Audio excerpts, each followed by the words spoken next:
Hello, good afternoon. Good afternoon, Miss.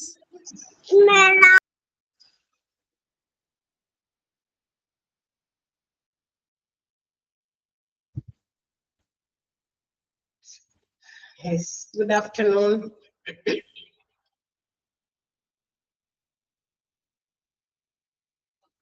Okay, തുടങ്ങിയാലോ നമുക്ക്. കുറച്ച് ആൾക്കാർ വെച്ചിട്ട് നമ്മൾ തുടങ്ങും. ഇതാറാകുമ്പോഴേക്കും കുറെ പേരൊക്കെ വരും അല്ലേ? യെസ്, നമുക്ക് തുടങ്ങാം. കഴിഞ്ഞ ദിവസം നമ്മള് ക്ലാസ്സിൽ പറഞ്ഞു നിർത്തിയത് ഏതായിരുന്നു? ഗ്രീവൻസ് റീഡ്രസൽ പ്രൊസീജിയറിന്റെ അഡ്വാൻറ്റേജസ് ആയിരുന്നു. ശരിയാണോ? ആണോ? നിങ്ങൾ കൺഫേം ചെയ്താലേ എനിക്ക് പറയാൻ പറ്റുള്ളൂ. ഇവിടെ വരെ എത്തിയോ? നിങ്ങളും ഞാനും ഒപ്പം എത്തിയോ എന്നാണ് എനിക്ക് അറിയേണ്ടത്. Yes, okay. So advantages of grievance redressal procedure നമ്മൾ കഴിഞ്ഞ ക്ലാസ്സിൽ പറഞ്ഞു. എന്താണ് ഇങ്ങനെ എന്താ പറയാ കംപ്ലൈന്റുകൾ, നമ്മുടെ എംപ്ലോയീസിന്റെ ഇടയിൽ ഉണ്ടാകുന്ന കംപ്ലൈന്റുകൾ, ഹൗ ടു റിലീഫ്, അതായത് അതിനൊരു ആശ്വാസം കണ്ടെത്തുക, അതിനൊരു സൊല്യൂഷൻസ് പ്രൊവൈഡ് ചെയ്യുക. അങ്ങനെ പ്രൊവൈഡ് ചെയ്ത് കഴിഞ്ഞാൽ അതുകൊണ്ടുള്ള ഗുണങ്ങൾ എന്തൊക്കെയാണെന്നാണ് അത് പറഞ്ഞത്. നമ്മൾ കഴിഞ്ഞ ക്ലാസ്സിൽ കേട്ടതാണ്. വീണ്ടും നമുക്ക് ഇനി റിപ്പീറ്റ് ചെയ്യേണ്ട ആവശ്യമില്ല. And at the same time ഇതിന് കുറെ നല്ല വശങ്ങളുണ്ട്. അല്ലെങ്കിൽ ഇങ്ങനെ ഒരു ഗ്രീവൻസ് റീഡ്രസൽ പ്രൊസീജിയർ ഓരോ ഓർഗനൈസേഷനിലും എസ്റ്റാബ്ലിഷ് ചെയ്യുന്നത് കൊണ്ട് അതിൻ്റെതായ ഗുണമുണ്ട്. At the same time it have some disadvantages too. അപ്പൊ നമ്മൾ ഓർക്കുക, ഗുണമുണ്ട്, നല്ല വശമുണ്ട് ഇങ്ങനെയുള്ള ഗ്രീവൻസ് റീഡ്രസൽ പ്രൊസീജിയർ കൊണ്ടുവരുന്നത്.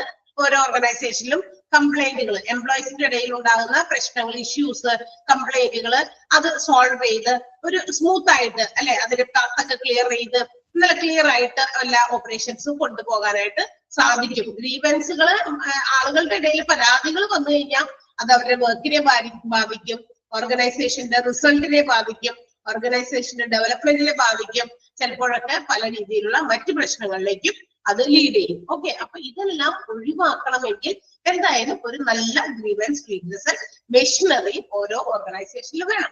എന്ന് വെച്ചാൽ നല്ലൊരു അതിന് വേണ്ടിയിട്ട് എക്യുപ്ഡ് ആയിട്ട്, അതായത് എങ്ങനെ അതിന് സോൾവ് ചെയ്യാനുള്ള നല്ല നല്ല ഐഡിയാസ് ഉള്ള എഫിഷ്യന്റ് ആയിട്ടുള്ള സ്കിൽഡ് പ്രൊഫഷണൽസ് വേണം അല്ലെ. ഹ്യൂമൻ റിസോഴ്സ് മാനേജ് ചെയ്യുന്ന ആളുകൾക്ക് അതനുസരിച്ചുള്ള ഐഡിയാസ് വേണം.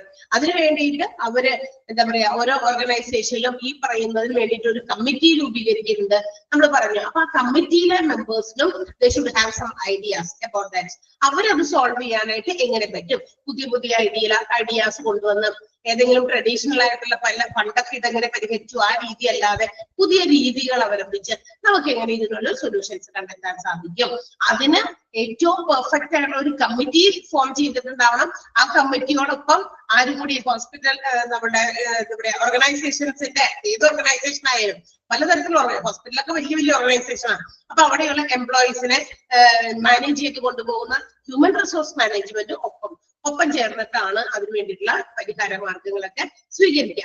അപ്പൊ അതൊരു അഡ്വാൻറ്റേജ് ആണ്. അപ്പൊ പ്രശ്നങ്ങളും പരാതികളും തീർത്താൽ എംപ്ലോയീസിന് സ്മൂത്ത് ആയിട്ട് അവരുടെ ജോലികൾ ചെയ്യാം അല്ലെ, വളരെ സാറ്റിസ്ഫൈഡ് ആയിട്ട് ജോലി ചെയ്യാം, വളരെ എൻതൂസിയാസ്റ്റിക് ആയിട്ട്, വളരെ ഇൻട്രസ്റ്റോടുകൂടി, താല്പര്യത്തോടുകൂടി അവിടുത്തെ റൂൾസും റെഗുലേഷൻസും ഒക്കെ അനുസരിച്ച് ജോലികൾ ചെയ്യാം. കണ്ടോ? അപ്പൊ മനോഭാവങ്ങളിലൊക്കെ മാറ്റം വരും. ചെയ്യുന്ന ജോലി പ്രവൃത്തി നല്ല എന്താ പറയാ ഫ്രൂട്ട്ഫുൾ ആകും. നല്ല ഫലവത്തായ ജോലികളായിരിക്കും എല്ലാവരും ചെയ്യാം. 100% റിസൾട്ട് കിട്ടുന്ന രീതിയിലുള്ള ജോലികളായിരിക്കും എല്ലാ എംപ്ലോയീസും ചെയ്യാം. പക്ഷെ ഈ പറയുന്ന കാര്യങ്ങൾ അവഗണിക്കുമ്പോഴാണ് എംപ്ലോയീസിന്റെ ഇടയിൽ മുറുമുറുക്കും, അവർക്ക് എന്താ പറയാ ഓർഗനൈസേഷനോട് താല്പര്യമില്ല, മാനേജ്മെന്റ് കൊണ്ടുവരുന്ന റൂൾസ് ആൻഡ് റെഗുലേഷൻസിൽ താല്പര്യമില്ല. ഓക്കെ, അതെന്തുകൊണ്ടാണ്? അത് എംപ്ലോയീസിന് സാറ്റിസ്ഫൈഡ് ആകാത്ത ഇത്തരം റൂൾസ് ആൻഡ് റെഗുലേഷൻസ് അടിച്ചേൽപ്പിക്കുമ്പോഴും അവർക്ക് അതിൽ താല്പര്യമില്ലാണ്ടാകാം. അപ്പൊ ഇതൊക്കെ നമുക്ക് സോൾവ് ചെയ്ത് കൊണ്ടുപോകാനുള്ള ഒരു നല്ല ഗ്രീവൻസ് റീഡ്രസൽ പ്രൊസീജിയർ ഉണ്ട് എങ്കിൽ തീർച്ചയായിട്ടും അതുകൊണ്ട് നേട്ടമുണ്ട്. അറ്റ് ദ സെയിം ടൈം പക്ഷെ ചില ദോഷങ്ങളുണ്ട്. നൗ എന്താണ് നമുക്ക് പഠിക്കാനുള്ളത്? അപ്പൊ ഇനി പഠിക്കാനുള്ളത് disadvantages of grievance redressal procedure. ഇതിന്റെ ദോഷവശങ്ങൾ എന്തൊക്കെയാണ്? ഫസ്റ്റ് ഓഫ് ഓൾ, ഈ ഒരു പ്രൊസീജിയർ എന്ന് പറയുന്നത് it can be done with most expensive way and also it's lengthy.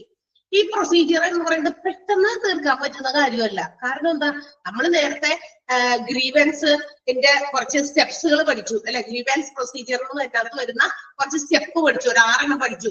ആദ്യം തന്നെ ഗ്രീവൻസ് എന്താണെന്ന് അറിയണം. ചില പരാതികളൊന്നും ആളുകൾ മാനേജ്മെന്റിനെ അറിയിച്ചിട്ടുണ്ടാവില്ല.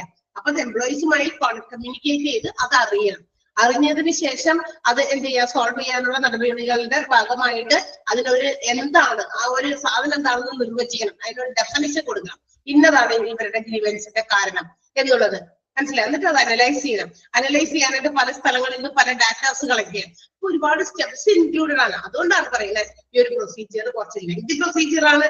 And also it is costly, expensive ആണ്, കുറച്ച് ചെലവേറിയതാണ്. പരിഹരിക്കാൻ ചിലപ്പോൾ കൂടുതൽ സമയവും പണവും മറ്റു കാര്യങ്ങളൊക്കെ ചെലവാക്കേണ്ടി വരും. അതുകൊണ്ട് തന്നെ അതിന്റെ ഒരു ദോഷവശം, ഗ്രീവൻസ് റിഡ്രസൽ പ്രൊസീജിയറിന്റെ ഒരു ദോഷവശം കൂടിയായിട്ട് നമ്മൾ ഇതിനെ കണക്കാക്കുന്നു. മനസ്സിലായോ? ഒന്നാമത്തെ പോയിന്റ് മനസ്സിലായോ? പ്രൊസീജിയർ എന്ന് പറയുന്നത് അത്ര എളുപ്പം നടക്കുന്നതല്ല. It can be lengthy and costly. രണ്ടാമത്തെ എന്താ? Lack of skilled people to deal with grievances at every stage. ഈ ഗ്രീവൻസുകൾ ഉണ്ടാകുമ്പോൾ ആ ഗ്രീവൻസുകളെ നല്ല രീതിയിൽ ഹാൻഡിൽ ചെയ്യാനുള്ള സ്കിൽഡ് പീപ്പിൾ ഇല്ലാതെ വരുന്ന ഒരവസ്ഥ. മനസ്സിലായോ?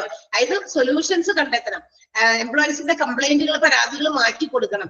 അതിനു വേണ്ടിയിട്ടുള്ള കാര്യങ്ങൾ ചെയ്യാൻ സ്കിൽഡ് പേഴ്സൺസ്, സ്കിൽഡ് പീപ്പിൾ, അതിന് കഴിവുള്ള ആളുകള് ഓരോ സ്റ്റേജിൽ കിട്ടാതെ വരുമ്പോ എന്ന് വെച്ചാൽ എന്താണ് ഇവരുടെ ഗ്രീവൻസിന്റെ കാരണം അത് കണ്ടെത്താൻ ഏതെങ്കിലും ഒരു ഗ്രൂപ്പിനോടോ അല്ലെങ്കിൽ കുറച്ച് ആളുകളോടോ ആളുകൾ പറയുന്നു, അവരത് കണ്ടെത്തി വരും. അത് കൃത്യമായിട്ടുള്ള ഒരു കണ്ടെത്തലുകളല്ല, അവരുടെ കണ്ടെത്തലുകളിൽ തന്നെ പോരായ്മകളുണ്ട്.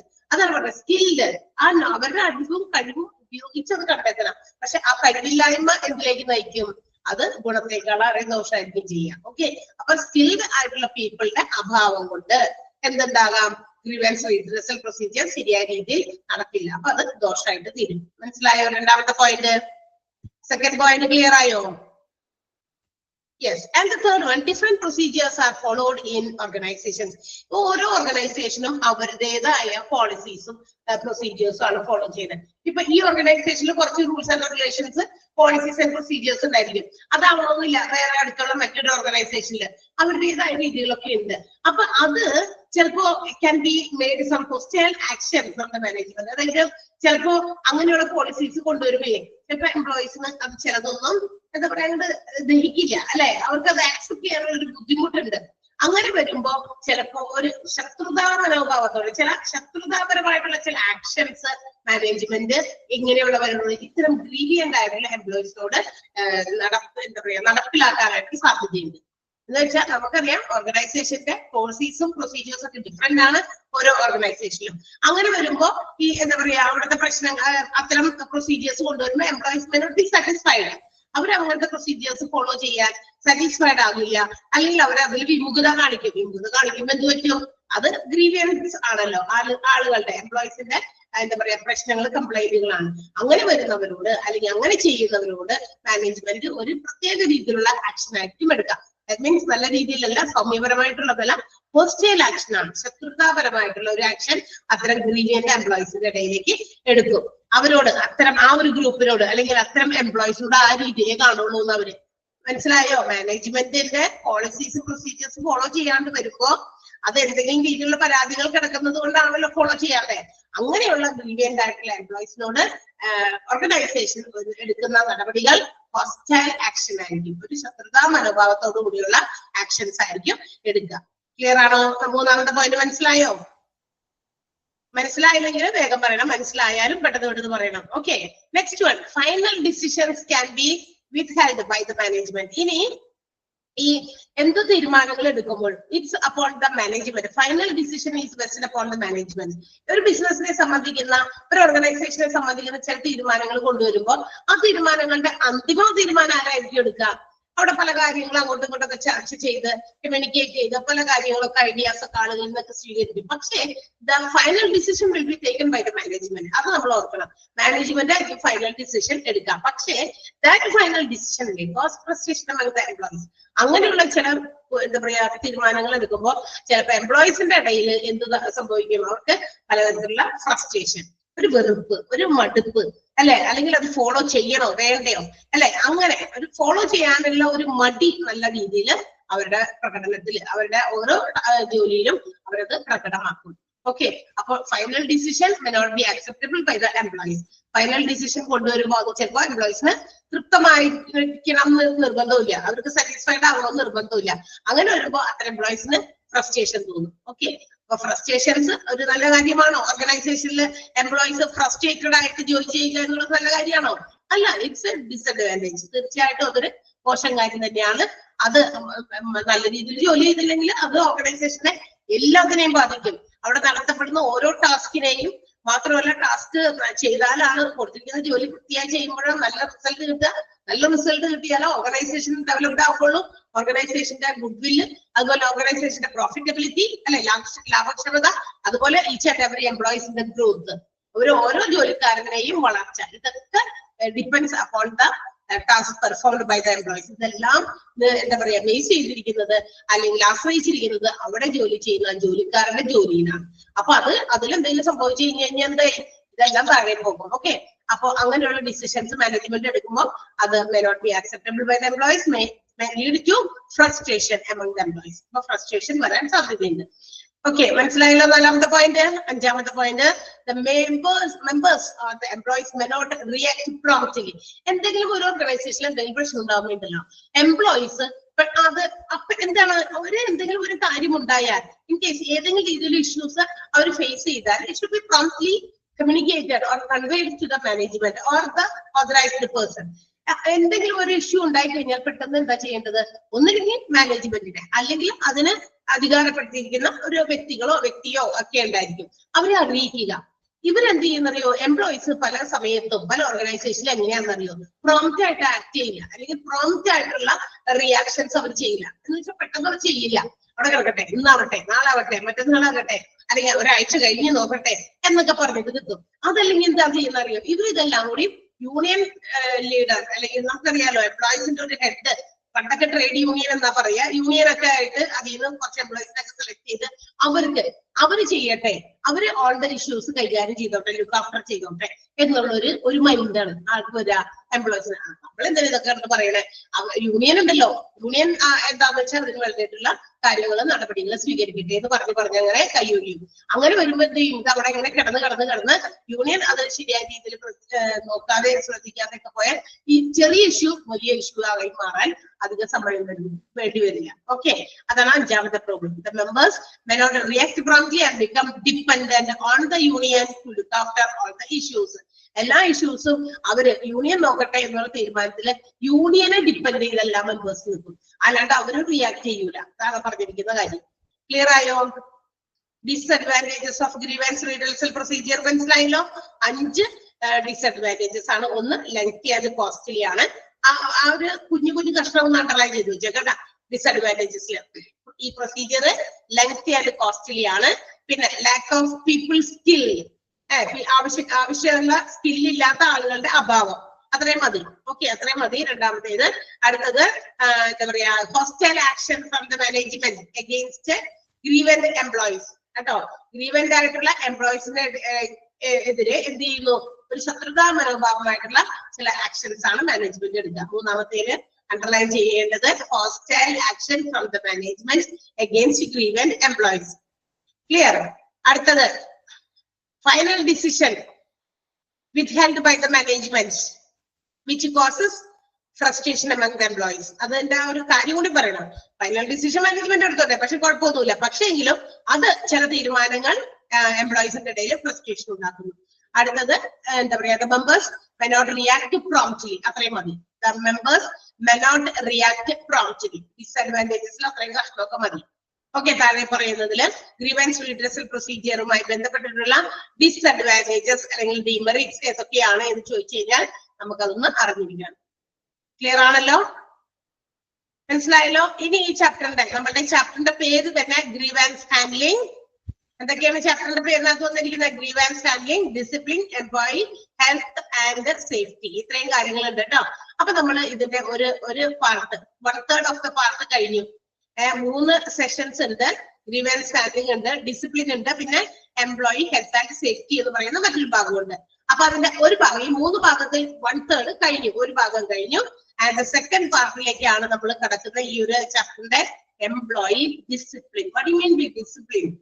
എന്താണ് ഡിസിപ്ലിൻ എന്ന് പറഞ്ഞാൽ? എന്താ ഡിസിപ്ലിൻ കേട്ടിട്ടുണ്ടോ? നമ്മൾ ഡിസിപ്ലിൻ ഒക്കെ ഫോളോ ചെയ്യാൻ ചെറിയ ക്ലാസ്സുകളെ തുടങ്ങി പഠിച്ചിട്ടുണ്ട് അല്ലെ, ശീലിക്കാനായിട്ട്. ഡിസിപ്ലിൻ എന്ന് പറഞ്ഞാൽ അച്ചടക്കം. അച്ചടക്കം എന്ന് പറയുമ്പോൾ ഒരുപാട് കാര്യങ്ങൾ അതിനകത്ത്, ഒരു ഒറ്റ പ്രവൃത്തിയല്ല അച്ചടക്കം എന്ന് പറയുന്നത്. ഒരുപാട് കാര്യങ്ങളുടെ ഒരു എന്താ പറയാ ഒരു കളക്ഷൻ ആണ് അച്ചടക്കം എന്ന് പറയുന്നത് അല്ലെ. നമ്മൾ ചെയ്യുന്ന കാര്യങ്ങളൊക്കെ കൃത്യമായി ചെയ്യുക, പങ്ക്ച്വാലിറ്റി അല്ലെ, അതിനകത്ത് വരുന്ന കൃത്യനിഷ്ഠ, പിന്നെ കൃത്യമായിട്ട് തരുന്ന ജോലികൾ കൃത്യമായിട്ട് ചെയ്യുക അല്ലെ, അനാവശ്യമായിട്ട് മറ്റെവിടെയൊക്കെ ജോലി സമയത്ത് പോകാതിരിക്കുക. ഓരോ എവിടെയാണ് നമ്മൾ ജോലി ചെയ്യുന്നോ പഠിക്കുന്ന സമയത്ത് അവിടുത്തെ സ്കൂളിന്റെ നിയമങ്ങൾ, 10 മണിക്കാണ് ക്ലാസ് തുടങ്ങുന്നത്, 9:30 9:45 ഫിസിക്കൽ അടിക്കുമ്പോൾ കുട്ടികൾ ക്ലാസ് റൂമിനകത്തുണ്ടായിരിക്കണം. ഇങ്ങനെയുള്ള നിയമങ്ങള്, ഒരുപാട് കാര്യങ്ങൾ, ഇതെല്ലാം നമ്മൾ കറക്റ്റ് ആയിട്ട് ഫോളോ ചെയ്യുമ്പോഴാണ് ഒരു അച്ചടക്കം അല്ലെ. നമ്മൾ കുട്ടികളെ, ചില കുട്ടികളുണ്ട് നല്ല അച്ചടക്കമുള്ള കുട്ടി എന്നൊക്കെ നമ്മൾ പറയാറുണ്ട്. അപ്പൊ ഒത്തിരി ഫാക്ടേഴ്സ് സമ്മിശ്രമായിട്ട് കളക്റ്റീവായിട്ടാണ് നമുക്ക് ഈ ഒരു അച്ചടക്കം എന്ന് പറയുന്ന പദം. ഓക്കെ, അപ്പൊ ഇവിടെ നമ്മൾ പഠിക്കാൻ പോകുന്നത് എംപ്ലോയി ഡിസിപ്ലിൻ ആണ്. ഒരു സ്കൂളില് ഡിസിപ്ലിൻ പഠിച്ചു, വീടുകളിൽ നമ്മൾ ഡിസിപ്ലിൻ ഫോളോ ചെയ്യുന്ന ഇനി ഒരു ജോലിക്ക് ചെല്ലുമ്പോഴും ഡിസിപ്ലിനോ എന്ന് നമുക്ക് സംശയം വരും. തീർച്ചയായിട്ടും ഒരു ഓർഗനൈസേഷനും we should follow some discipline അല്ലെ. ബിക്കോസ് നമ്മളുടെ കൂടെ ജോലി ചെയ്യുന്ന ഒരുപാട് കോവർക്കേഴ്സ്, നമ്മുടെ ജോലിക്കാർ, കൂടെയുള്ള നമ്മുടെ ജോലിക്കാരൊക്കെ ഉണ്ടാവുമല്ലോ, അവരൊക്കെ ഓരോരുത്തരും coming from different family backgrounds. ഓരോരുത്തരും അവരവരുടേതായ ഫാമിലി ബാക്ക്ഗ്രൗണ്ടുകളിൽ നിന്ന് വരുന്നത്. ദാറ്റ് മീൻസ് നമുക്കറിയാം we all have different nature. നമുക്ക് എല്ലാവർക്കും വേറെ വേറെ സ്വഭാവ രീതികളിൽ വ്യത്യാസം, ബിഹേവിയറിൽ വ്യത്യാസം അല്ലെ, പെരുമാറ്റത്തിൽ വ്യത്യാസം ഉണ്ടായിരിക്കും. എന്റെ പെരുമാറ്റ രീതി ആയിരിക്കില്ല വേറൊരാളുടേത് അല്ലെ, എന്റെ സ്വഭാവം ആയിരിക്കില്ല വേറൊരാളുടേത്. നമ്മൾ ഒരു എന്താ പറയാ, ഞാൻ എന്റെ വീട്ടില് 2 മണിക്കാണ് ഫുഡ് കഴിക്കുന്നത്. ചില ആളുകളുടെ വീട്ടില് കൃത്യം 12:30 ഫുഡ് കഴിക്കുന്നവരുണ്ട്, കൃത്യം 1 മണിക്ക് ഫുഡ് കഴിക്കുന്നവരുണ്ട് അല്ലെ. It depends upon each and every individual, ഓരോരുത്തരുടെയും ഇതനുസരിച്ച്. പക്ഷെ ഒരു ടൈമിങ്, പക്ഷെ ഓർഗനൈസേഷനിൽ വന്നിട്ട് ഞാൻ എന്റെ വീട്ടിൽ 2 മണിക്ക് ചോറ് തിന്നുള്ളൂ, അതുകൊണ്ട് ഞാൻ 2 മണി വരെ ഇപ്പൊ ജോലി ചെയ്യുന്നു, 2 മണിക്ക് ഞാൻ പോയി ഫുഡ് കഴിച്ചിട്ട് 1 മണിക്കൂർ ഒന്ന് എന്താ പറയാ ഒന്ന് വിശ്രമിച്ചിട്ടൊക്കെ വീണ്ടും 3 മണിക്ക് ഞാൻ ജോലിക്ക് കയറുന്നു. അത് പറ്റുമോ? ഞാൻ അങ്ങനെയാ ചെയ്യുന്നേ, എന്റെ വീട്ടിൽ ഞാൻ അങ്ങനെയാ ചെയ്യണേ എന്ന് പറഞ്ഞിട്ട് നമുക്ക് അപ്പോഴേ ഒരു ഓർഗനൈസേഷനിൽ ചെന്ന് ചെയ്യാൻ പറ്റുമോ? ജോലി കിട്ടിയിട്ട് ചെയ്യാൻ പറ്റുമോ? പറ്റില്ല. So we have to follow some rules, regulations, terms and conditions which is established in the organisation. ഓരോ ബിസിനസ് സ്ഥാപനത്തിലും അതിന് വേണ്ടിയിട്ട് എംപ്ലോയീസ് ഫോളോ ചെയ്യേണ്ട rules and regulations, procedures and policies ഒക്കെ ഉണ്ട്. അത് ഫോളോ ചെയ്തിട്ടാണ്. ഉച്ചയ്ക്ക് 1 മണിക്കാണ് നമ്മളുടെ ലഞ്ച് ബ്രേക്ക്. ആ ലഞ്ച് ബ്രേക്ക് 1 മണിക്ക് to 1:30 മണിക്കാണ് എങ്കിൽ എന്ത് ചെയ്യണം? നമ്മൾ 1:30 ആകുന്നതിന് മുമ്പ് തന്നെ ഈ പറയുന്ന ഫുഡ് കഴിച്ച് എന്താണോ നമുക്ക് ചെയ്യാനുള്ളതൊക്കെ ചെയ്ത് വേഗം തന്നെ നമ്മൾ എന്ത് ചെയ്യണം? അടുത്ത സെഷനിലേക്ക്, ആഫ്റ്റർനൂൺ സെഷനിലേക്കുള്ള കാര്യങ്ങൾക്ക് ഒരുങ്ങണം. 1:30 ആവുമ്പോൾ വീണ്ടും നമ്മൾ ഓൺ ഡ്യൂട്ടിയിലേക്ക് ആകണം. അത് എല്ലാവരും അങ്ങനെ തന്നെ ഫോളോ ചെയ്യണം ഓർഗനൈസേഷനിൽ. അല്ലാതെ എന്ത് ചെയ്യുന്ന, കുറച്ച് പേര് കഴിക്കുന്നു, കുറച്ച് പേര് ചില ഓർഗനൈസേഷനിൽ, അപ്പൊ നിങ്ങൾക്ക് സംശയം ഉണ്ടായിരിക്കും, ചില ഓർഗനൈസേഷനിൽ ചില സ്ഥലങ്ങളിൽ, അതായത് 24 hours ഡ്യൂട്ടി കൊടുക്കേണ്ട ആൾക്കാരുണ്ട്. അതല്ലാതെ ചില ടെക്സ്റ്റൈൽ ഷോപ്പുകളൊക്കെ നമ്മൾ നോക്കിക്കഴിഞ്ഞാൽ അവിടെ ഇച്ചിരി എക്സെപ്ഷണൽ കേസസ് ഉണ്ട്. ദാറ്റ് മീൻസ് എല്ലാവർക്കും ഇപ്പൊ ചില സീസൺസ് ഒക്കെ നടക്കുന്ന സമയത്ത്, ഓണം, വിഷു, ക്രിസ്തുമസ് ഒക്കെ നടക്കുമ്പോൾ നമുക്കറിയാം ഒരുപാട് കസ്റ്റമേഴ്സ് എല്ലാ ദിവസവും അടുക്കാറ് 1-2 ആഴ്ചയൊക്കെ ഭയങ്കര തിരക്കായിരിക്കും. അപ്പൊ എല്ലാവർക്കും കൂടി ഒരുമിച്ചൊന്നും ഫുഡൊന്നും കഴിക്കാനൊന്നും പോകാൻ പറ്റില്ല. സോ അവരെന്ത് ചെയ്യും? അവരിങ്ങനെ കുറച്ച് പേരെ ഇങ്ങനെ ബ്രേക്ക് ചെയ്ത് കുറച്ച് ആൾക്കാർ വിടുന്നു, കാരണം കസ്റ്റമേഴ്സിനെ ഡീൽ ചെയ്യാനുള്ളതുണ്ട്. അത്തരം എക്സെപ്ഷണൽ കേസസ് ഒഴിച്ചാൽ മറ്റ് ബിസിനസ് ഓർഗനൈസേഷൻസിലൊക്കെ ജോലി ചെയ്യുന്ന employers have to follow the rules are procedures established. അവിടെ ഉണ്ടാക്കി വെച്ചിരിക്കുന്ന നിയമങ്ങളൊക്കെ ഫോളോ ചെയ്യണം. And it should be followed in a systematic manner. കൃത്യമായിട്ട് ആ സിസ്റ്റമാറ്റിക് ഓർഡറിൽ തന്നെ നമ്മൾ എന്ത് ചെയ്യണം? According to the interest of the organisation, ഓർഗനൈസേഷന്റെ താല്പര്യം അനുസരിച്ച് റൂൾസ് ആൻഡ് റെഗുലേഷൻസ് ആ സിസ്റ്റമാറ്റിക് മാനറിൽ ഫോളോ ചെയ്യുമ്പോൾ അതിനെയാണ് നമ്മൾ എന്ത് വിളിക്കുക? ഡിസിപ്ലിൻ എന്ന് വിളിക്കുക, എംപ്ലോയി ഡിസിപ്ലിൻ എന്ന് വിളിക്കുക. ക്ലിയർ ആയോ എന്താണ് employee discipline? Discipline refers to follow up of rules and regulations in a systematic manner by the employees in the interest of the organization.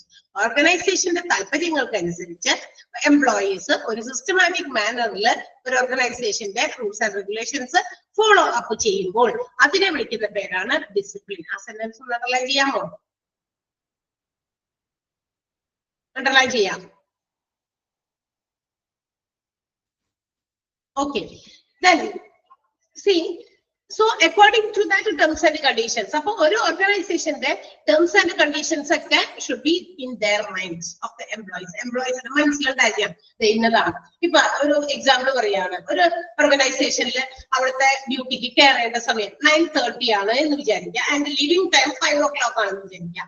അപ്പൊ എന്ത് ചെയ്യും?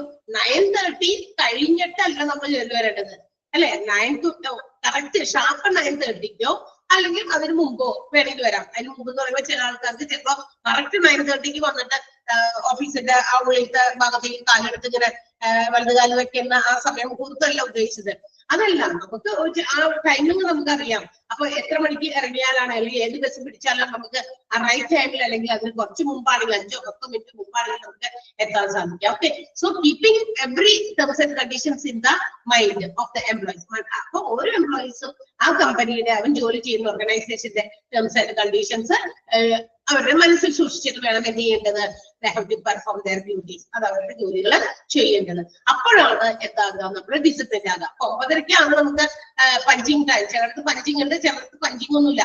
പക്ഷെ നമ്മുടെ മനസ്സിലുണ്ട് 9:30ക്ക് ഞാൻ അതിനകത്ത് കടന്നിരിക്കണം, അല്ലെങ്കിൽ എന്റെ എന്താ പറയാ ജോലി ചെയ്യുന്ന ആ ഒരു സീറ്റില് ഞാൻ ഉണ്ടായിരിക്കണം. എപ്പോ? 9:30ക്ക് ഉണ്ടാകണം.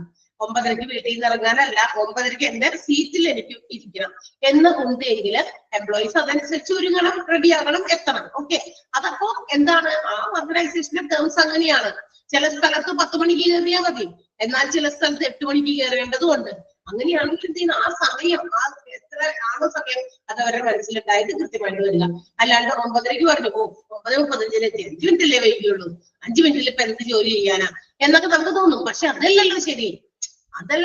5 മിനിറ്റ് ഞാൻ വൈകി വന്നത് കൊണ്ട് ഞാൻ എന്റെ ജോലി തീർത്തിട്ടേ പോകുന്നുള്ളൂ, അപ്പൊ കുഴപ്പമില്ലല്ലോ എന്ന് പറയുന്നതിൽ കാര്യമുണ്ടോ? അത് നിങ്ങൾ ആലോചിച്ച് നോക്കി.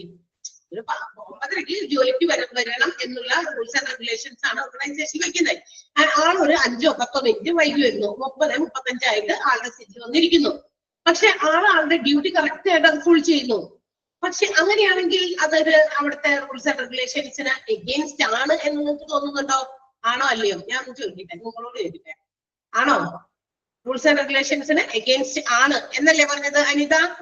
യെസ്, റൂൾസ് ആൻഡ് റെഗുലേഷൻസിന് എഗെയിൻസ്റ്റ് ആണ്. കാരണം 9:30 മണിക്ക് വരിക എന്നുള്ളത് അത് അവിടുത്തെ റൂൾസ് ആൻഡ് റെഗുലേഷൻസിലാണ്. നിന്റെ ജോലി ചെയ്യുക എന്നുള്ളത് ജോലിയുമായി ബന്ധപ്പെട്ട കാര്യമാണ്. അത് 9:30ക്ക് എത്തേണ്ടത് ഡിസിപ്ലിന്റെ ഭാഗമാണ്. ഓക്കെ, അപ്പൊ ഡിസിപ്ലിൻ, അപ്പൊ അച്ചടക്കം എന്ന് പറയുന്നത് അവിടെ നമുക്ക് ഫോളോ ചെയ്യേണ്ടത്. അവിടുത്തെ റൂൾസ് ആൻഡ് റെഗുലേഷൻസ് എപ്പോഴും നമ്മുടെ മനസ്സിലുണ്ടായിരിക്കും. അല്ലാണ്ട് 5 മണിക്കാണ് നമ്മുടെ ലീവിംഗ് ടൈം, എക്സിറ്റ് ടൈം 5 മണിക്കാണ്.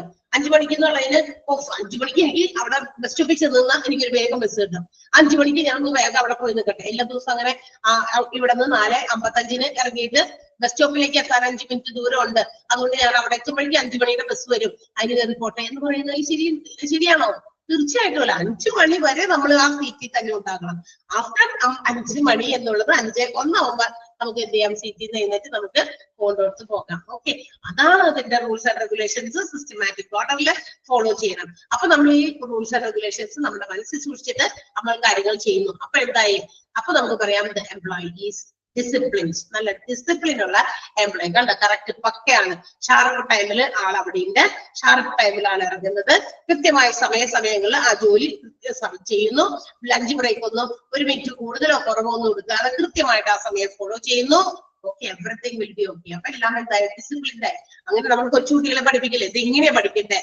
ഫുഡൊക്കെ കൊടുക്കുമ്പോ താഴേക്ക് ഇങ്ങനെ തെറിച്ചൊക്കെ പോകും കൊച്ചുകുട്ടികളായിരിക്കുമ്പോ, അല്ലെ? നമ്മളും അങ്ങനെ ഒരുപാട് തുണിയൊക്കെ കളഞ്ഞിട്ടുണ്ടായിരുന്നു. പക്ഷെ കുറച്ചങ്ങോട്ട് വളരുമ്പോ അമ്മമാര് ഇങ്ങനെ പറഞ്ഞ് താഴേക്ക് പോയാലും എന്ത് ചെയ്യും? അത് കളയാൻ പാടില്ല, പെറുക്കി, അല്ലെ?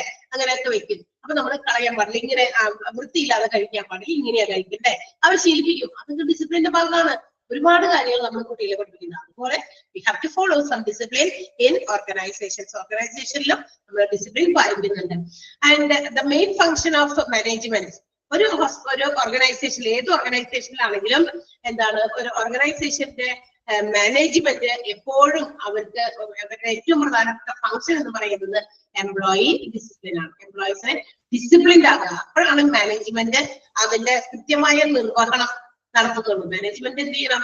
അത്തരം ഡിസിപ്ലിൻ അല്ലാത്ത എംപ്ലോയീസ് ഉണ്ടെങ്കിൽ അത് കണ്ടെത്തി അവർക്കെതിരെ ആക്ഷൻസ് ഒക്കെ എടുക്കാം. കാരണം അല്ലെങ്കിൽ എന്ത് പറ്റും? 9:30ക്ക് എല്ലാ ദിവസവും എത്താൻ പറയുന്നു, 10 പേര് 9:30ക്ക് വരുന്നു, ഒരാൾ എല്ലാ ദിവസവും സ്ഥിരമായി 9:45 എത്തുന്നു. അപ്പൊ ബാക്കിയുള്ളവർക്ക് ഒരു കുഴപ്പമില്ല, എന്തെങ്കിലും കുഴപ്പമുണ്ടാവും? അവന്റെ സമയത്ത് പറ്റാ, ഞാൻ എന്റെ സമയത്ത് വരുന്നുണ്ട്, അങ്ങനെ മൈൻഡിൽ ഉണ്ടാവും? ഇല്ല, തീർച്ചയായിട്ടും ഉണ്ടാവില്ല. എന്ത് ചെയ്യും? കുറച്ച് ഇന്ന് അപ്പുറത്ത് ഇരുന്ന് പിറുപിറുക്കും. അവർക്ക് മാത്രമേ എന്താ കുഴപ്പം? അവര് 9:45 എത്തുന്നുള്ളൂ, അല്ലെങ്കിൽ അവള് 9:45 എത്തുള്ളൂ. നമ്മളപ്പോ മണ്ടന്മാരോ 9:30ക്ക് എല്ലാം വന്നിട്ട് ഇരുന്ന് ജോലി ചെയ്യുന്നു. അവൻ അത് അങ്ങനെ 9:45 എത്തിയിട്ടും അവനെതിരെ മാനേജ്മെന്റ് ഒന്ന് നോക്കുന്നു പോലുമില്ല, ശ്രദ്ധിക്കുന്നില്ല. അവൻ അവന്റെ ഇഷ്ടത്തിന് എല്ലാ ദിവസവും കുറെ മാസങ്ങളായിട്ട് അങ്ങനെ തന്നെ ചെയ്യുന്നു. അപ്പൊ തീർച്ചയായിട്ടും നമ്മുടെ മനസ്സിൽ എന്ത് തോന്നും? ഒരു അസൂയയും ഒരു ഇച്ചിരി വെറുപ്പൊക്കെ തോന്നും അല്ലെ? എന്തുകൊണ്ട് അങ്ങനെ? നമ്മൾ കൃത്യം ആ സമയത്ത് വരുന്നു, നമുക്കും അവർക്കൊക്കെ ശമ്പളം തരുന്ന മാനേജ്മെന്റ് ആണ്, മാനേജ്മെന്റ് നോക്കിക്കോളും എന്ന് നമ്മൾ ചിന്തിക്കില്ല. അപ്പോൾ നമ്മുടെ മനസ്സിൽ എന്ത് തോന്നും? അത് ശരിയല്ലല്ലോ, കാരണം നമ്മുടെ ഓർഗനൈസേഷൻ നമുക്ക് എത്താൻ തന്നിരിക്കുന്ന സമയം ഇതാണ്, ആ സമയത്ത് നമ്മൾ എത്തണം എന്നുള്ളതാണ്. ഓക്കെ, അപ്പോഴാണ് ഡിസിപ്ലിൻ ആകുക. ഡിസിപ്ലിൻ എംപ്ലോയീസ് ആർ അവർ എന്താണ് ഇനി ഡിസിപ്ലിൻഡ് എംപ്ലോയീസിന്റെ പ്രത്യേകത എന്താ?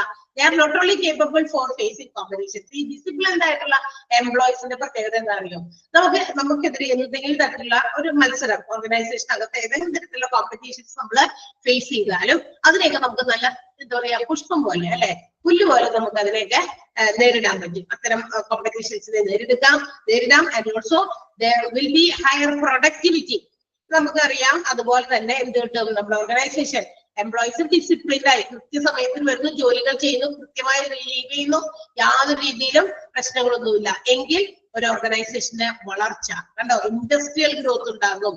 അതോടൊപ്പം തന്നെ എന്തുണ്ടാകും? ഹയർ പ്രൊഡക്ടിവിറ്റി, അവിടുത്തെ ഉത്പാദനക്ഷമത വർദ്ധിക്കും. അതായത് എംപ്ലോയീസ് കൃത്യതയല്ലേ, എല്ലാവരും ഒരു തരത്തിലുള്ള ഫോൾട്ടും വരുത്താതെ എല്ലാം കൃത്യമായി ചെയ്യുന്നു. ആ കൃത്യമായി ജോലി ചെയ്താൽ തന്നെ എന്ത് ചെയ്യും? അതിന് നല്ല റിസൾട്ട് കിട്ടും. ഹയർ പ്രൊഡക്ടിവിറ്റി, അതാണ് നല്ല റിസൾട്ട് എന്ന് പറയുന്നത്. ഓക്കെ, അതോടൊപ്പം ഇൻഡസ്ട്രിയൽ ഗ്രോത്ത്. അപ്പോ ഒരു എംപ്ലോയി ഡിസിപ്ലിൻഡ് ആയാലുള്ള കുറച്ച് കാര്യങ്ങളാണ്. എന്തൊക്കെയാണ് എംപ്ലോയി ഡിസിപ്ലിൻഡ് ആയാലുള്ള കാര്യങ്ങൾ? ഒന്ന്, ഫേസിങ് കോമ്പറ്റീഷൻസ് ഫേസ് ചെയ്യാം, ഹയർ പ്രൊഡക്ടിവിറ്റി ഉണ്ടാക്കാം, ഇൻഡസ്ട്രിയൽ ഗ്രോത്ത് ഉണ്ടാക്കാം. ഇതെല്ലാം ഡിസിപ്ലിൻഡ് എംപ്ലോയീസ് കൊണ്ടുണ്ടാകുന്ന നേട്ടങ്ങളാണ്. ഓക്കെ, സെന്റൻസ് എല്ലാം ഇമ്പോർട്ടന്റ് ആണ് കേട്ടോ. ഒന്നാമത്തെ സെന്റൻസ് ഞാൻ അണ്ടർലൈൻ ചെയ്യാൻ പറഞ്ഞു. ഓക്കെ, then അടുത്ത sentence one of the main functions of management. ആ സെന്റൻസ് അണ്ടർലൈൻ ചെയ്യണം. അതിന്റെ തൊട്ടടുത്ത സെന്റൻസ് ആണ് ഇപ്പൊ പറഞ്ഞത്. Disciplined employees are not only capable of facing the competition but can also result in higher productivity and industrial growth. ആ sentence underline ചെയ്യണം.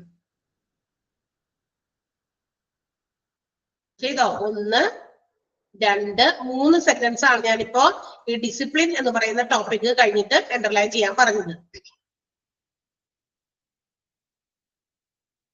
Okay, so then discipline motivates. Discipline എന്ന് പറയുന്നത് ഒരു മോട്ടിവേഷൻ കൂടിയാണ് കേട്ടോ. എന്തിനു വേണ്ടിയിട്ട്?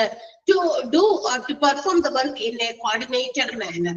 എല്ലാം സമഗ്രമായ രീതിയിൽ എല്ലാം ഏകീകരിച്ച് ഒക്കെ ഒരു ജോലി ചെയ്യിപ്പിക്കാനും, അതുപോലെ തന്നെ എന്താ പറയാ ഇൻഡസ്ട്രിയൽ, അതായത് ഓർഗനൈസേഷന്റെ ഒബ്ജക്റ്റീവ്സ് വളരെ ഈസി ആയിട്ട് നമുക്ക് അച്ചീവ് ചെയ്യാനും, ഇത് രണ്ടിനും നമ്മുടെ ഡിസിപ്ലിൻ ഒരു മോട്ടിവേഷൻ തന്നെയാണ്. അപ്പൊ ഡിസിപ്ലിൻ എന്ന് പറയുന്നത് വർക്കേഴ്സിന് കൊടുക്കുന്ന ഒരു മോട്ടിവേഷൻ കൂടിയാണ്. ഇതിനു വേണ്ടിയിട്ട് to perform their work coordinated manner, അതായത് വളരെ കോർഡിനേറ്റഡ് ആയിട്ടുള്ള രീതിയിൽ ജോലികൾ ചെയ്യുക. അതോടൊപ്പം ഓർഗനൈസേഷന്റെ ഒബ്ജക്റ്റീവ്സ് വളരെ ഈസി ആയിട്ട് നമുക്ക് അച്ചീവ് ചെയ്യുക. അപ്പൊ ഈ രണ്ട് കാരണങ്ങൾക്കും ഡിസിപ്ലിൻ മോട്ടിവേഷൻ നൽകുന്നുണ്ട്. ഓക്കെ, അപ്പൊ അതും അണ്ടർലൈൻ ചെയ്യുന്നു കേട്ടോ. Discipline motivates them to work in a coordinated manner and achieve the organisation objectives easily. ആ സെന്റൻസ് ഒന്ന് അണ്ടർലൈൻ ചെയ്യാം.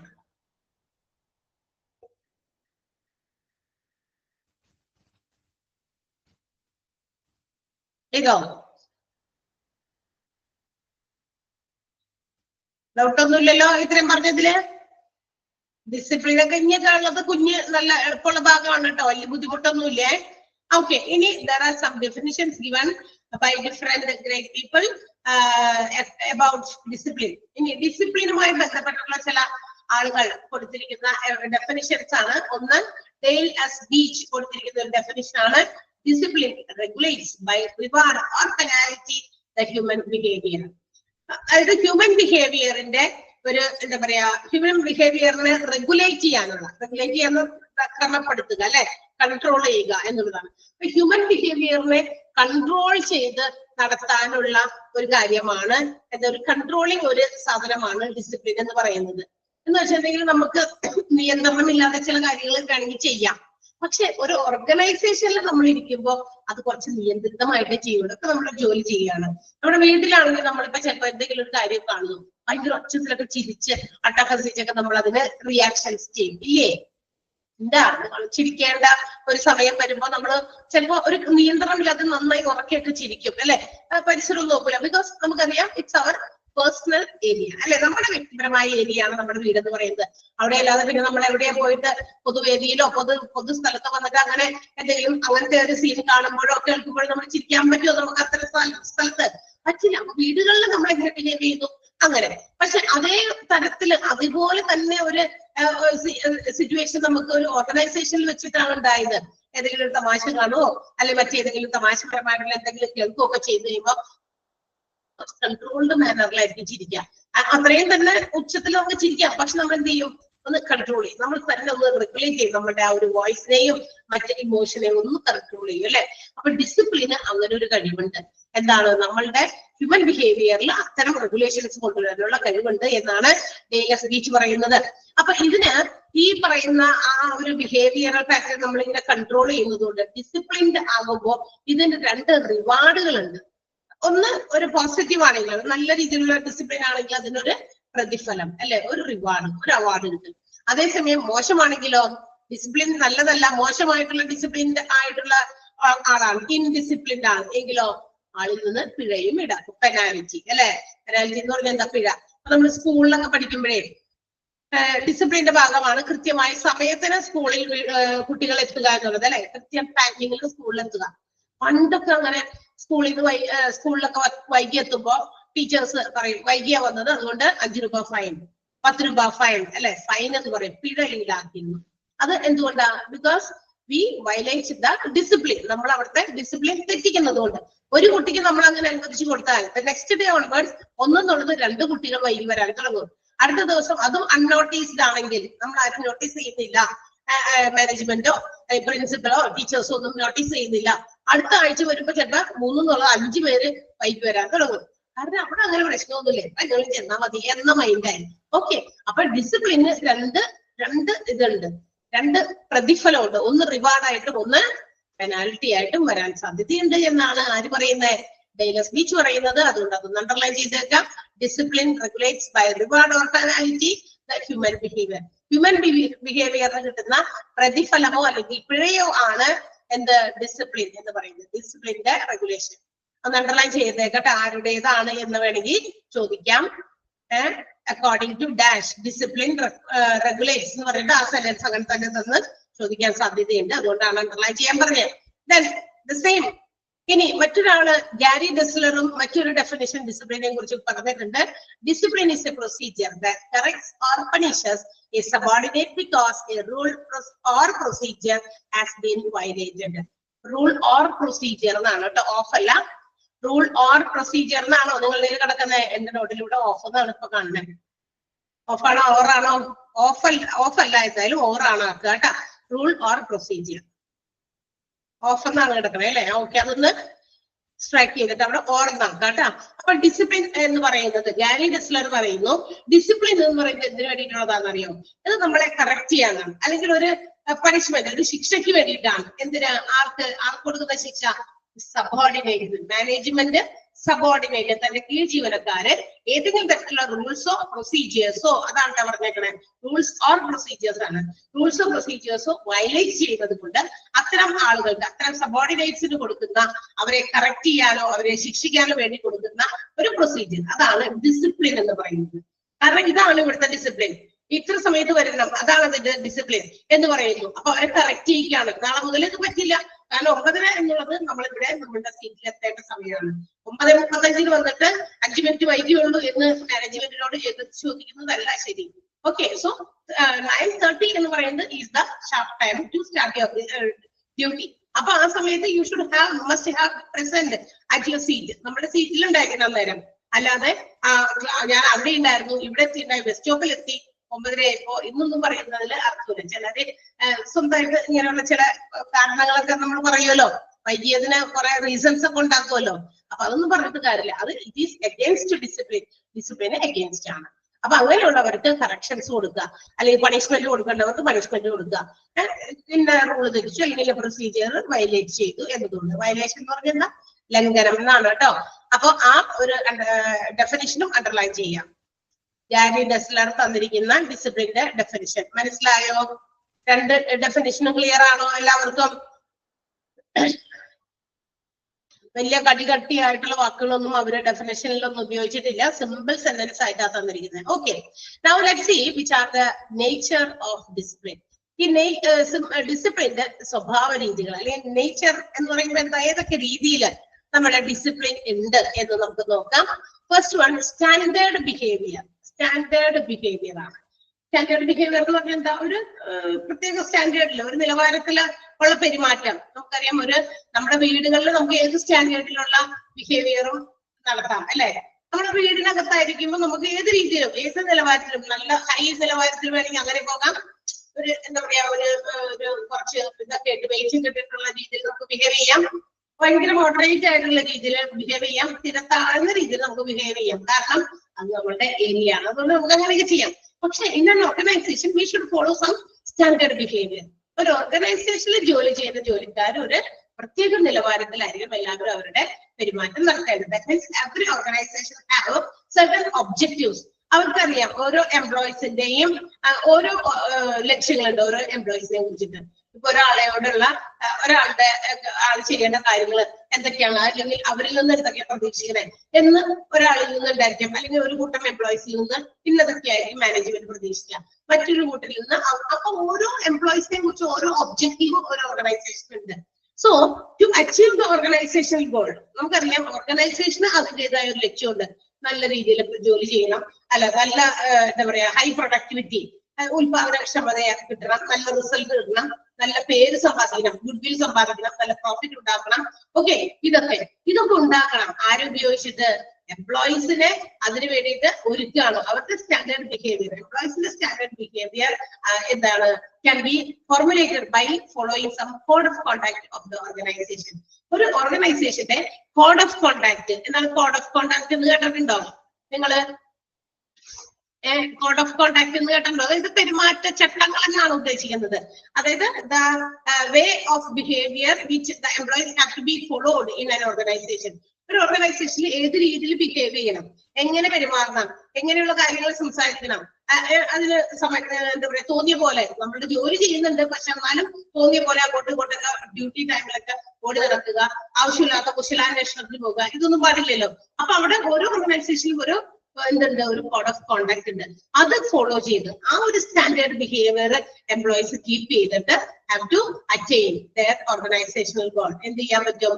ഓർഗനൈസേഷൻ അതിന്റെ ലക്ഷ്യം നേടിയെടുക്കാൻ പറ്റും. അപ്പൊ ഒരു സ്റ്റാൻഡേർഡ് ബിഹേവിയർ ആര് ഫോളോ ചെയ്യണം? എല്ലാ എംപ്ലോയീസും ഫോളോ ചെയ്യണം. മനസ്സിലായോ? അതാണ് സ്റ്റാൻഡേർഡ് ബിഹേവിയർ. അതൊരു ഡിസിപ്ലിൻ ആണ്. ആ ഒരു നിലവാരത്തിലാണ് എല്ലാവരും. അപ്പൊ എല്ലാവർക്കും വേണ്ടിയിട്ട് കൃത്യമായിട്ട്, അല്ലാണ്ട് ഒരാൾക്ക് പ്രത്യേകിച്ച് വേറെ രീതി, വേറൊരാൾക്ക് വേറെ രീതി, അങ്ങനെയില്ല. എല്ലാവരും ആ ഒരു സ്റ്റാൻഡേർഡ് ഡിസിപ്ലിനിലാണ് എന്ത് ചെയ്യേണ്ടത്? ഫോളോ ചെയ്ത് കോഡ് ഓഫ് കോണ്ടാക്ട് ഫോളോ ചെയ്ത് ഓർഗനൈസേഷനിൽ ഡ്യൂട്ടി ചെയ്യേണ്ടത്. ക്ലിയർ ആണോ? ഒന്നാമത്തെ പോയിന്റ് മനസ്സിലായോ? Standard behaviour. ഓക്കെ, അതില് സെന്റൻസ് മാർക്ക് ചെയ്യേണ്ടതേ ഇതാണ്. Employees need to have a standard behaviour. ആ ഒരു ഭാഗം ഒന്ന് അണ്ടർലൈൻ ചെയ്യണം. കോഡ് ഓഫ് കോണ്ടാക്ട് ഇമ്പോർട്ടന്റ് ആയിട്ടുള്ള ഒരു കാര്യമാണ് കേട്ടോ. എല്ലാ എംപ്ലോയീസും ഒരു സ്റ്റാൻഡേർഡ് ഒരു ബിഹേവിയർ ഫോളോ ചെയ്താണ് എന്ത് ചെയ്യുന്നത്? ഓർഗനൈസേഷനിലെ കോഡ് ഓഫ് കോണ്ടാക്ട് ഫോളോ ചെയ്താണ് എന്ത് ചെയ്യുന്നത്? ജോലി ചെയ്യുന്നത് കേട്ടോ. അതാണ് ആ സെന്റൻസ് അണ്ടർലൈൻ ചെയ്തേക്കുക.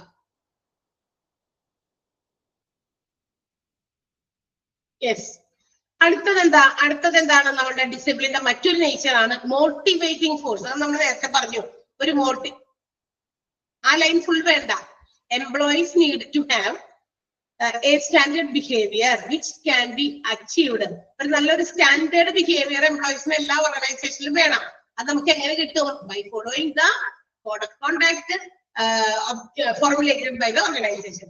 ഓർഗനൈസേഷൻ രൂപീകരിച്ചിരിക്കുന്ന കോഡ് ഓഫ് കോണ്ടാക്ട് ഫോളോ ചെയ്ത് നമുക്ക് എന്ത് ചെയ്യാം?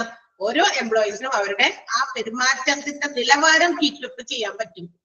മനസ്സിലായി? ഒരു നിലവാരത്തിൽ കൂടി പോകാൻ പറ്റുള്ളൂ. ഒരേ നിലവാരത്തിലായിരിക്കണം പെരുമാറേണ്ടത് എല്ലാ എംപ്ലോയീസും. ഓക്കെ, അടുത്തത് മോട്ടിവേറ്റിംഗ് ഫോഴ്സ് ആണ്. നമ്മൾ നേരത്തെ പറഞ്ഞു ഡിസിപ്ലിൻ എന്ന് പറയുന്നത് ഒരു മോട്ടിവേറ്റിംഗ് ഫോഴ്സ് ആണ്. എന്താ മോട്ടിവേറ്റിംഗ് ഫോഴ്സ് എന്ന് പറയുന്നത്? കാരണം employees it encourages the employees. ഇത് എംപ്ലോയീസിനെ പ്രോത്സാഹിപ്പിക്കുകയാണ് എന്താ ചെയ്യാനായിട്ട്? to correct their mistakes if they are doing some mistakes, if they are not following any discipline. അതായത് ഓർഗനൈസേഷനിൽ ഫോളോ ചെയ്യേണ്ട ഏതെങ്കിലും ഡിസിപ്ലിൻ നമ്മൾ ഫോളോ ചെയ്യുന്നില്ല, അല്ലെങ്കിൽ നമ്മൾ ഏതെങ്കിലും എന്താ പറയാ കാര്യം തെറ്റായി ചെയ്യുന്നു, അവർ ചെയ്യാണ്ടാത്തതായിട്ടുള്ള ഒരു കാര്യം ചെയ്തു, അങ്ങനെയൊക്കെ വരുമ്പോൾ നമുക്ക് എന്ത് ചെയ്യാം, നമ്മളുടെ തെറ്റാണ്, then we are getting a chance, നമുക്കൊരു ചാൻസ് കിട്ടുകയാണ് അവിടെ എന്തിനു വേണ്ടിയിട്ട് ടു കറക്റ്റ്, അതൊന്ന് തിരുത്താനായിട്ട്. ദാറ്റ് മീൻസ് ഇതിന് തിരുത്തുന്നു, അല്ലെങ്കിൽ ഇനി നമ്മളത് അങ്ങനെ ചെയ്യാൻ പാടില്ല, എന്താ അങ്ങനെ ചെയ്യാൻ പാടില്ല എന്ന് നമ്മൾ തീരുമാനിക്കുന്നത്. Because we know the consequences by the management.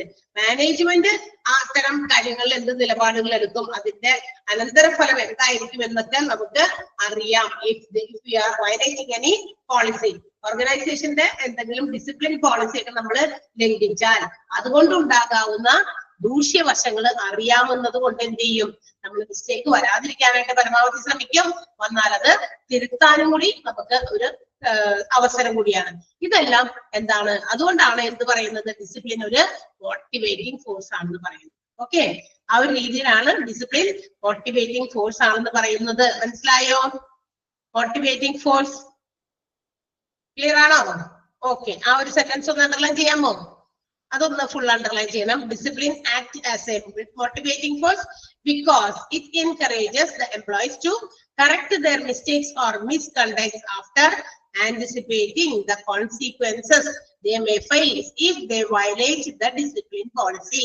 Discipline policy ലംഘിക്കുകയാണെങ്കിൽ അതുകൊണ്ടുണ്ടാകാവുന്ന ദോഷഫലങ്ങള് മനസ്സിലാക്കിക്കൊണ്ട് തങ്ങളുടെ മിസ്റ്റേക്കുകള് അല്ലെങ്കിൽ മിസ്കോണ്ടക്ട്സ് കറക്റ്റ് ചെയ്യാനായിട്ട് എംപ്ലോയീസിനെ പ്രോത്സാഹിപ്പിക്കുന്ന ഒരു മോട്ടിവേറ്റിംഗ് ഫോഴ്സ് ആണ് ഡിസിപ്ലിൻ. സെന്റൻസിന്റെ അർത്ഥം അങ്ങനെയാണ്. മനസ്സിലായോ? ഇപ്പൊ ഞാൻ അവിടെ കിടക്കുന്ന സെന്റൻസിന് തന്നെ ആ രീതിയിൽ കറക്റ്റ് മീനിങ് പറഞ്ഞതാണ് കേട്ടോ. അടുത്തത് വീണ്ടും മറ്റൊരു നേച്ചർ ഉണ്ട് നമ്മുടെ ഡിസിപ്ലിന്. Discipline may be positive or negative in nature. ഡിസിപ്ലിന് മറ്റൊരു തലമുണ്ട്. അതെന്താണെന്നറിയോ? ഒന്നുകിൽ ഡിസിപ്ലിൻ ചിലപ്പോൾ പോസിറ്റീവ് ആയിരിക്കും, ചിലപ്പോൾ നെഗറ്റീവ് ആയിരിക്കും. അപ്പൊ രണ്ട് നേച്ചർ ഡിസിപ്ലിന് മറ്റൊരു രീതിയിലുണ്ട്. എന്താണ്? If you are following all the rules and regulations correctly in the systematic order, organisation ഉണ്ടാക്കി വെച്ചിരിക്കുന്ന ഫോർമുലേറ്റ് ചെയ്ത് വെച്ചിരിക്കുന്ന എല്ലാ റൂൾസ് ആൻഡ് റെഗുലേഷൻസ് നമ്മൾ സിസ്റ്റമാറ്റിക് ആയിട്ട് നമ്മൾ ഫോളോ ചെയ്യാണ്, ഒരു പ്രശ്നം വരുന്നില്ല. അങ്ങനെ കൃത്യമായി ഫോളോ ചെയ്യുന്ന ആൾക്കാരും ഉണ്ട് ഓർഗനൈസേഷനിൽ. അങ്ങനെ ജോലി ചെയ്യുന്ന എംപ്ലോയീസ് ഇഷ്ടം പോലെയുണ്ട്. ഓക്കെ, ഒന്നോ രണ്ടോ പേരാണ് ഈ നിയമങ്ങളും മറ്റു കാര്യങ്ങളൊക്കെ തെറ്റിക്കുന്നത്. ബാക്കി എല്ലാവരും കൃത്യമായി ഫോളോ ചെയ്യും. അപ്പൊ കൃത്യമായിട്ട് അതെല്ലാം ഫോളോ ചെയ്ത് നമ്മൾ പോവുകയാണെങ്കിൽ എങ്ങനെ വരും? there will be a positive response from the part of the management towards the employees in the form of reward. അപ്പൊ ഉണ്ടാവുമ്പോൾ എന്ത് പറ്റുമെന്ന് അറിയാമോ? ഈ അങ്ങനെ നമ്മൾ കൃത്യമായിട്ട് എല്ലാ റൂൾസ് ആൻഡ് റെഗുലേഷൻസ് ഫോളോ ചെയ്ത് നിയമമൊന്നും തെറ്റിക്കാതെ കൃത്യമായി നടക്കുകയാണെങ്കിൽ, പ്രവർത്തിക്കുകയാണ്, നമ്മുടെ ജോലിക്ക് കൃത്യമായി ചെയ്യുകയാണെങ്കിൽ അതിനെ നമ്മൾ വിളിക്കുന്ന പേരാണ് എന്താണ്? പോസിറ്റീവ് റെസ്പോൺസ് ആയിരിക്കും അപ്പൊ ഉണ്ടാകുക. ആരുടെ ഭാഗത്തുനിന്ന്? മാനേജ്മെന്റിന്റെ ഭാഗത്തുനിന്ന്. കണ്ടോ, കൃത്യമായിട്ട് എല്ലാം കൃത്യമായി സിസ്റ്റമാറ്റിക് ഓർഡറിൽ ചെയ്യുന്നു. അത് നമുക്ക് ഒരു പ്രോത്സാഹനമോ അല്ലെങ്കിൽ ഒരു പ്രതിഫലത്തിന്റെ രൂപത്തിലോ ഒരു റിവാർഡിന്റെ രൂപത്തിലോ ഒക്കെ നമുക്ക് കിട്ടും, പോസിറ്റീവ് ആണെങ്കിൽ മാത്രം. മനസ്സിലായോ? നമ്മൾ ഒരു റൂൾസ് ആൻഡ് റെഗുലേഷൻസും തെറ്റിക്കാതെ സിസ്റ്റമാറ്റിക് ആയിട്ട് അതെല്ലാം ഫോളോ ചെയ്യുമ്പോൾ മാനേജ്മെന്റ് അതിന് കൊടുക്കുന്ന ഒരു റെസ്പോൺസ് ആണ് എന്ത്? Positive response. അപ്പൊ നമ്മൾ പറയും അതൊരു പോസിറ്റീവ് നേച്ചറുള്ള ഡിസിപ്ലിൻ ആണ്. ബിക്കോസ് അതിന് നമുക്ക് എന്ത് കിട്ടും? ചിലപ്പോൾ റിവാർഡ് കിട്ടും, അല്ലെങ്കിൽ ചിലപ്പോൾ ഒരു പ്രോത്സാഹനമായിരിക്കാം, ചിലപ്പോൾ നല്ല വാക്കായിരിക്കാം. ഫിനാൻഷ്യൽ ആയിട്ടുള്ള റിവാർഡ് മാത്രമല്ല കേട്ടോ, അല്ലാതെയുള്ള മറ്റ് ഏതെങ്കിലും രീതിയായിരിക്കും നമുക്ക് കിട്ടാം. അതേസമയം at the same time if you are violating any rules and regulations, അവിടെയുള്ള നിയമങ്ങളൊക്കെ നമ്മൾ വയലേറ്റ് ചെയ്യുകയാണെങ്കിൽ, ലംഘിക്കുകയാണെങ്കിലോ അപ്പൊ കിട്ടുന്നത് ഒരു നെഗറ്റീവ് റെസ്പോൺസ് ആയിരിക്കും ഫ്രോം ദ മാനേജ്മെന്റ്.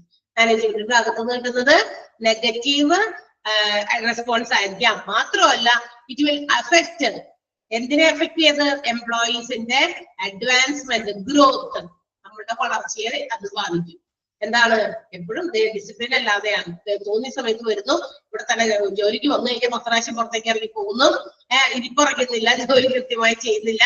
കണ്ടോ, ഇൻഡിസിപ്ലിൻ ആണ്. അങ്ങനെ വരുമ്പോൾ അതെന്തായി? നെഗറ്റീവ് ഇമ്പാക്ട് ആണ് ഉണ്ടാകുക. നെഗറ്റീവ് ആയിട്ടുള്ള റെസ്പോൺസ് ആയിരിക്കും മാനേജ്മെന്റിന്റെ ഭാഗത്ത് നിന്ന്. കാരണം മറ്റുള്ളവർ പറയല്ലോ ആള് എപ്പോഴും എന്താ പറയാ ഇറസ്പോൺസിബിൾ ആണ്, ഉത്തരവാദിത്തത്തോടെ ജോലിക്കൊന്നും ഇരിക്കുന്നില്ല, മര്യാദയ്ക്ക് വല്ലപ്പോഴൊക്കെയാ വരിക, അല്ലെങ്കിൽ തോന്നിയ സമയത്ത് കയറി വരുന്നു, അത് കൃത്യമായി ജോലി ചെയ്യുന്നില്ല. മറ്റ് സബോർഡിനേറ്റ്സും അല്ലെങ്കിൽ മറ്റ് കോവർക്കേഴ്സും അത് പരാതിപ്പെടും മാനേജ്മെന്റില്. അങ്ങനെ വരുമ്പോൾ നെഗറ്റീവ് ആയിട്ടുള്ള ഒരു ഇമ്പാക്ട് ആണ് മാനേജ്മെന്റിന്റെ ഭാഗത്ത് നിന്ന് ആൾക്കെതിരെ ഉണ്ടാകുക. അങ്ങനെ വരുമ്പോ എന്തുവാണ്? നമുക്ക് ഒരു ചീത്തപ്പേരായില്ലേ? അത് നമ്മുടെ അഡ്വാൻസ്മെന്റിനെ എഫക്ട് ചെയ്യും, നമ്മളുടെ ഗ്രോത്തിനെ എഫക്ട് ചെയ്യും, എംപ്ലോയീസിന്റെ ഗ്രോത്തിനെ അത് എഫക്ട് ചെയ്യാനായിട്ട് സാധ്യതയുണ്ട്. അപ്പൊ ഏതൊക്കെയാണ്? പോസിറ്റീവ് നേച്ചറും നെഗറ്റീവ് നേച്ചറും ഉണ്ട് നമ്മളുടെ ഡിസിപ്ലിന്. ക്ലിയർ ആയോ? മനസ്സിലായോ? ഒന്ന് വായിച്ചു നോക്കാം. അത് ആ 3 എണ്ണം പെട്ടെന്നൊന്ന് വായിച്ചു നോക്കാം. അത് നെഗറ്റീവ് ഓർ പോസിറ്റീവിനകത്ത് ഫുള്ള് നമുക്ക് ആവശ്യമുള്ളതാണ് കേട്ടോ. പോസിറ്റീവ് നേച്ചറും നെഗറ്റീവ് നേച്ചറും ഡിസിപ്ലിൻ ഉണ്ട്. അതൊന്ന് അണ്ടർലൈൻ ചെയ്തേക്കാം.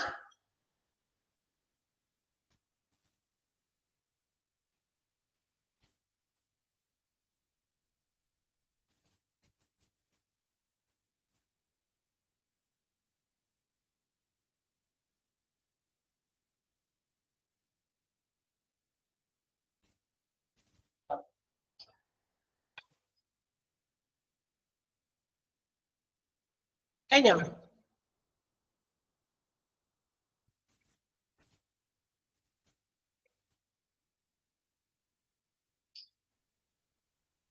ഓക്കെ, അടുത്ത പറയാണ്. അടുത്തത് വീണ്ടും മറ്റൊരു നേച്ചർ പറയുന്നു, വോളണ്ടറി ഓർ ഇമ്പോസ്ഡ് ഡിസിപ്ലിൻ. ഇനിയും ഡിസിപ്ലിന് മറ്റു 2 രീതിയുണ്ട്. ഒന്ന് വോളണ്ടറിയും ഒന്ന് ഇമ്പോസ്ഡും. എന്താ വോളണ്ടറി എന്ന് പറഞ്ഞാൽ? വോളണ്ടറി ഡിസിപ്ലിൻ എന്ന് പറഞ്ഞാൽ നമ്മൾ സ്വന്തമായിട്ട് സ്വമേധയാ നമ്മൾ ഉണ്ടാക്കുന്ന ഡിസിപ്ലിനാണ്. സ്വമേധയാ എന്ന് പറഞ്ഞാൽ എന്താ? അതായത് നമ്മൾ ആരും നമ്മളെ ഉന്തുന്നില്ല, തള്ളുന്നില്ല, അല്ലെ? ചില കുട്ടികളുണ്ട് വീടുകളിൽ, അല്ലെ? അവരുടെ കാര്യങ്ങൾ അവർ തന്നെ ചെയ്യുന്നു. അതെ, സ്വന്തമായിട്ട് ചെയ്യുന്നു എന്ന് വെച്ചാൽ അവര് കൃത്യമായിട്ട് കാലത്ത് ഇന്ന സമയത്ത് എഴുന്നേൽക്കുന്നു. എഴുന്നേറ്റ് കഴിഞ്ഞാൽ ആദ്യത്തെ കാലത്ത് ചെയ്യുന്ന പോലെ കുറെ കാര്യങ്ങൾ ചെയ്ത് അതിനുശേഷം പഠിക്കാൻ കൃത്യമായിട്ട് ആ സമയത്തിന് പോയി പഠിക്കാനിരിക്കുന്നു, അല്ലെ? അത് അവരോട് പറയേണ്ട. അവരവരുടെ കറക്റ്റ് ആയിട്ട് ഒരു ടൈം ടേബിൾ പോലെ കൃത്യമായിട്ട് അത് ഓർഡറിൽ രാവിലെ തുടങ്ങി വൈകുന്നേരം വരെയുള്ള കാര്യങ്ങൾ ചെയ്യുന്നു. അങ്ങനെ ഡിസിപ്ലിൻഡ് ആയിട്ടുള്ള കുട്ടികൾക്ക് that means they are self disciplined. അത് കുഞ്ഞിലെ നമ്മൾ ചിലപ്പോൾ കുറച്ചൊക്കെ ശീലിപ്പിച്ചിട്ടുണ്ടായിരിക്കും. അത് അവര് വീണ്ടും അത് എന്ത് ചെയ്യുന്നു? ഫോളോ ചെയ്ത് ഇങ്ങനെ വരുന്നു. മനസ്സിലായോ? അത് സെൽഫ് ഡിസിപ്ലിൻഡ് ആണ് നമ്മുടെ കാര്യങ്ങൾ. അതുപോലെ തന്നെ കുട്ടികൾ ഇരിക്കുന്ന അവരുടെ പഠിക്കുന്ന റൂമും മറ്റു കാര്യമൊക്കെ കൃത്യമായിട്ട് അറേഞ്ച് ചെയ്ത് എപ്പോഴും വൃത്തിയും വനയുമായിട്ട് അടുക്കി പറക്കിയൊക്കെ വയ്ക്കും. ചിലതുകൾ അങ്ങനെയല്ലല്ലോ, ഇവിടെ ഇരുന്ന് പഠിച്ചാൽ അവിടെ ബുക്ക് കിടക്കും. അത് കഴിഞ്ഞ് പിന്നെ അപ്പുറത്തിരുന്ന് അങ്ങോട്ടേക്ക് മാറി കഴിയുമ്പോൾ വേറെ സ്ഥലത്ത് ഇരുന്ന് പഠിക്കുകയാണെങ്കിൽ അവിടെ ആ ബുക്ക് കിടക്കും. വൈകാലത്ത് ക്ലാസ്സിൽ പോകുന്നത് ഇതെല്ലാം പല സ്ഥലത്തുനിന്ന് പറക്കി കൊണ്ടുവന്നിട്ട് ബാഗിൽ വെച്ചിട്ട് വേണം കൊടുത്തു വിടാനായിട്ട്, അല്ലെ? അങ്ങനെ അവിടെ ഇവിടെയൊക്കെയാണ്. അതുപോലെ തന്നെ നമ്മള് യൂണിഫോം ഒക്കെ പിള്ളേർ പോയിട്ട് തിരിച്ചു വരുമ്പോ പോകുന്ന ഇവിടുന്ന് ഗേറ്റിന്റെ അവിടെ തുടങ്ങി ഊരാൻ തുടങ്ങും. ഓരോന്ന് എവിടെ വെച്ച് ഓരോ ഊരി പോരുന്നു അതൊക്കെ അവിടെ എവിടേക്ക് ഇട്ടിട്ട് അടുക്കള വരെയൊക്കെ എത്തും, അല്ലെ? അമ്മയെ അന്വേഷിച്ച് അവിടെ വരെ എത്തും. എന്നിട്ട് പിറ്റേ ദിവസം കാലത്ത് നമുക്ക് ഇതെല്ലാം എന്ത് ചെയ്യണം? തിരിച്ച് ബാക്ക് അടിച്ച് വന്ന് എല്ലാം എടുത്ത് കൊണ്ടുവരണം, അല്ലെ? അപ്പൊ അങ്ങനെയൊക്കെ. അതുപോലെ തന്നെയാണ് ഓർഗനൈസേഷനിലും ഇതുപോലെ കുറെ ഡിസിപ്ലിൻ ഒക്കെ ഉണ്ട്. അപ്പൊ ആ ഡിസിപ്ലിൻ നമ്മൾ കൃത്യമായിട്ട് നമ്മൾ ജോലി ചെയ്യുന്നു. നമ്മൾ പോകുന്ന സമയത്ത് കൃത്യമായിട്ട് അതെല്ലാം അറേഞ്ച് ചെയ്ത് എവിടെയാണ് അതാത് സ്ഥലങ്ങളിലൊക്കെ വെക്കുന്നു. കസേരയൊക്കെ നന്നായി വൃത്തിയാക്കി. ഇതൊക്കെ എന്ന ഭാഗമാണ്. ഇതൊക്കെ നമ്മൾ സ്വന്തമായിട്ട് ചെയ്യുമ്പോൾ അതിനെ സെൽഫ് ഡിസിപ്ലിൻ എന്ന് പറയും. അപ്പൊ എന്തായിരിക്കും ഇമ്പോസിബിൾ ഡിസിപ്ലിൻ? എന്താ? അത് ചെയ്യടാ, ഇത് ചെയ്യടാ, അങ്ങനെ വെക്കടാ, ഇവിടെ വെക്കലടാ. അതാണ് we are forcing them to follow the discipline. Discipline ചെയ്യാൻ വേണ്ടി അല്ലെങ്കിൽ ഡിസിപ്ലിൻഡ് ആകാൻ വേണ്ടി നമ്മൾ എന്ത് ചെയ്യുന്നു? അവരെ ഫോഴ്സ് ചെയ്യാണ്, കമ്പൽ ചെയ്യാണ്. അതിനെയാണ് നമ്മൾ എന്ത് വിളിക്കുക? If you are doing something within our own will, നമ്മളുടെ തന്നെ ഇഷ്ടത്തോടെ നമ്മൾ അത് ചെയ്യുമ്പോൾ അത് എന്തായി? വോളണ്ടറി ഡിസിപ്ലിൻ ആയി. അതേസമയം if you are following the rules and regulations forcefully ആണ് നമ്മൾ ഇതെല്ലാം ചെയ്യുന്നതെങ്കിൽ അതിന് നമ്മൾ ഇമ്പോസ്ഡ് ഡിസിപ്ലിൻ എന്ന് വിളിക്കും. ഇമ്പോസ്ഡ് അല്ലെങ്കിൽ ഒബ്ലിഗേറ്ററി ഡിസിപ്ലിൻ എന്നും അതിന് പേരുണ്ട് കേട്ടോ. ഇമ്പോസ്ഡിന്റെ മറ്റൊരു പേരാണ് ഒബ്ലിഗേറ്ററി ഡിസിപ്ലിൻ. ഓക്കെ, ഒന്ന് വായിക്കാമോ? 4-മത്തേലും അത് രണ്ടും ഇമ്പോർട്ടന്റ് ആണ്. അതുകൊണ്ട് ആ 2 സെന്റൻസും അണ്ടർലൈൻ ചെയ്യണം കേട്ടോ. പോസിറ്റീവ് ഓർ നെഗറ്റീവിൽ 3ഉം 4ഉം ഫുൾ അങ്ങോട്ട് ബ്രാക്കറ്റ് ഇട്ട് വയ്ക്കുന്ന നല്ലത് അണ്ടർലൈൻ ചെയ്യുന്നേക്കാണ്. ഓക്കെ, അത് ഫുൾ ആവശ്യമുണ്ട്.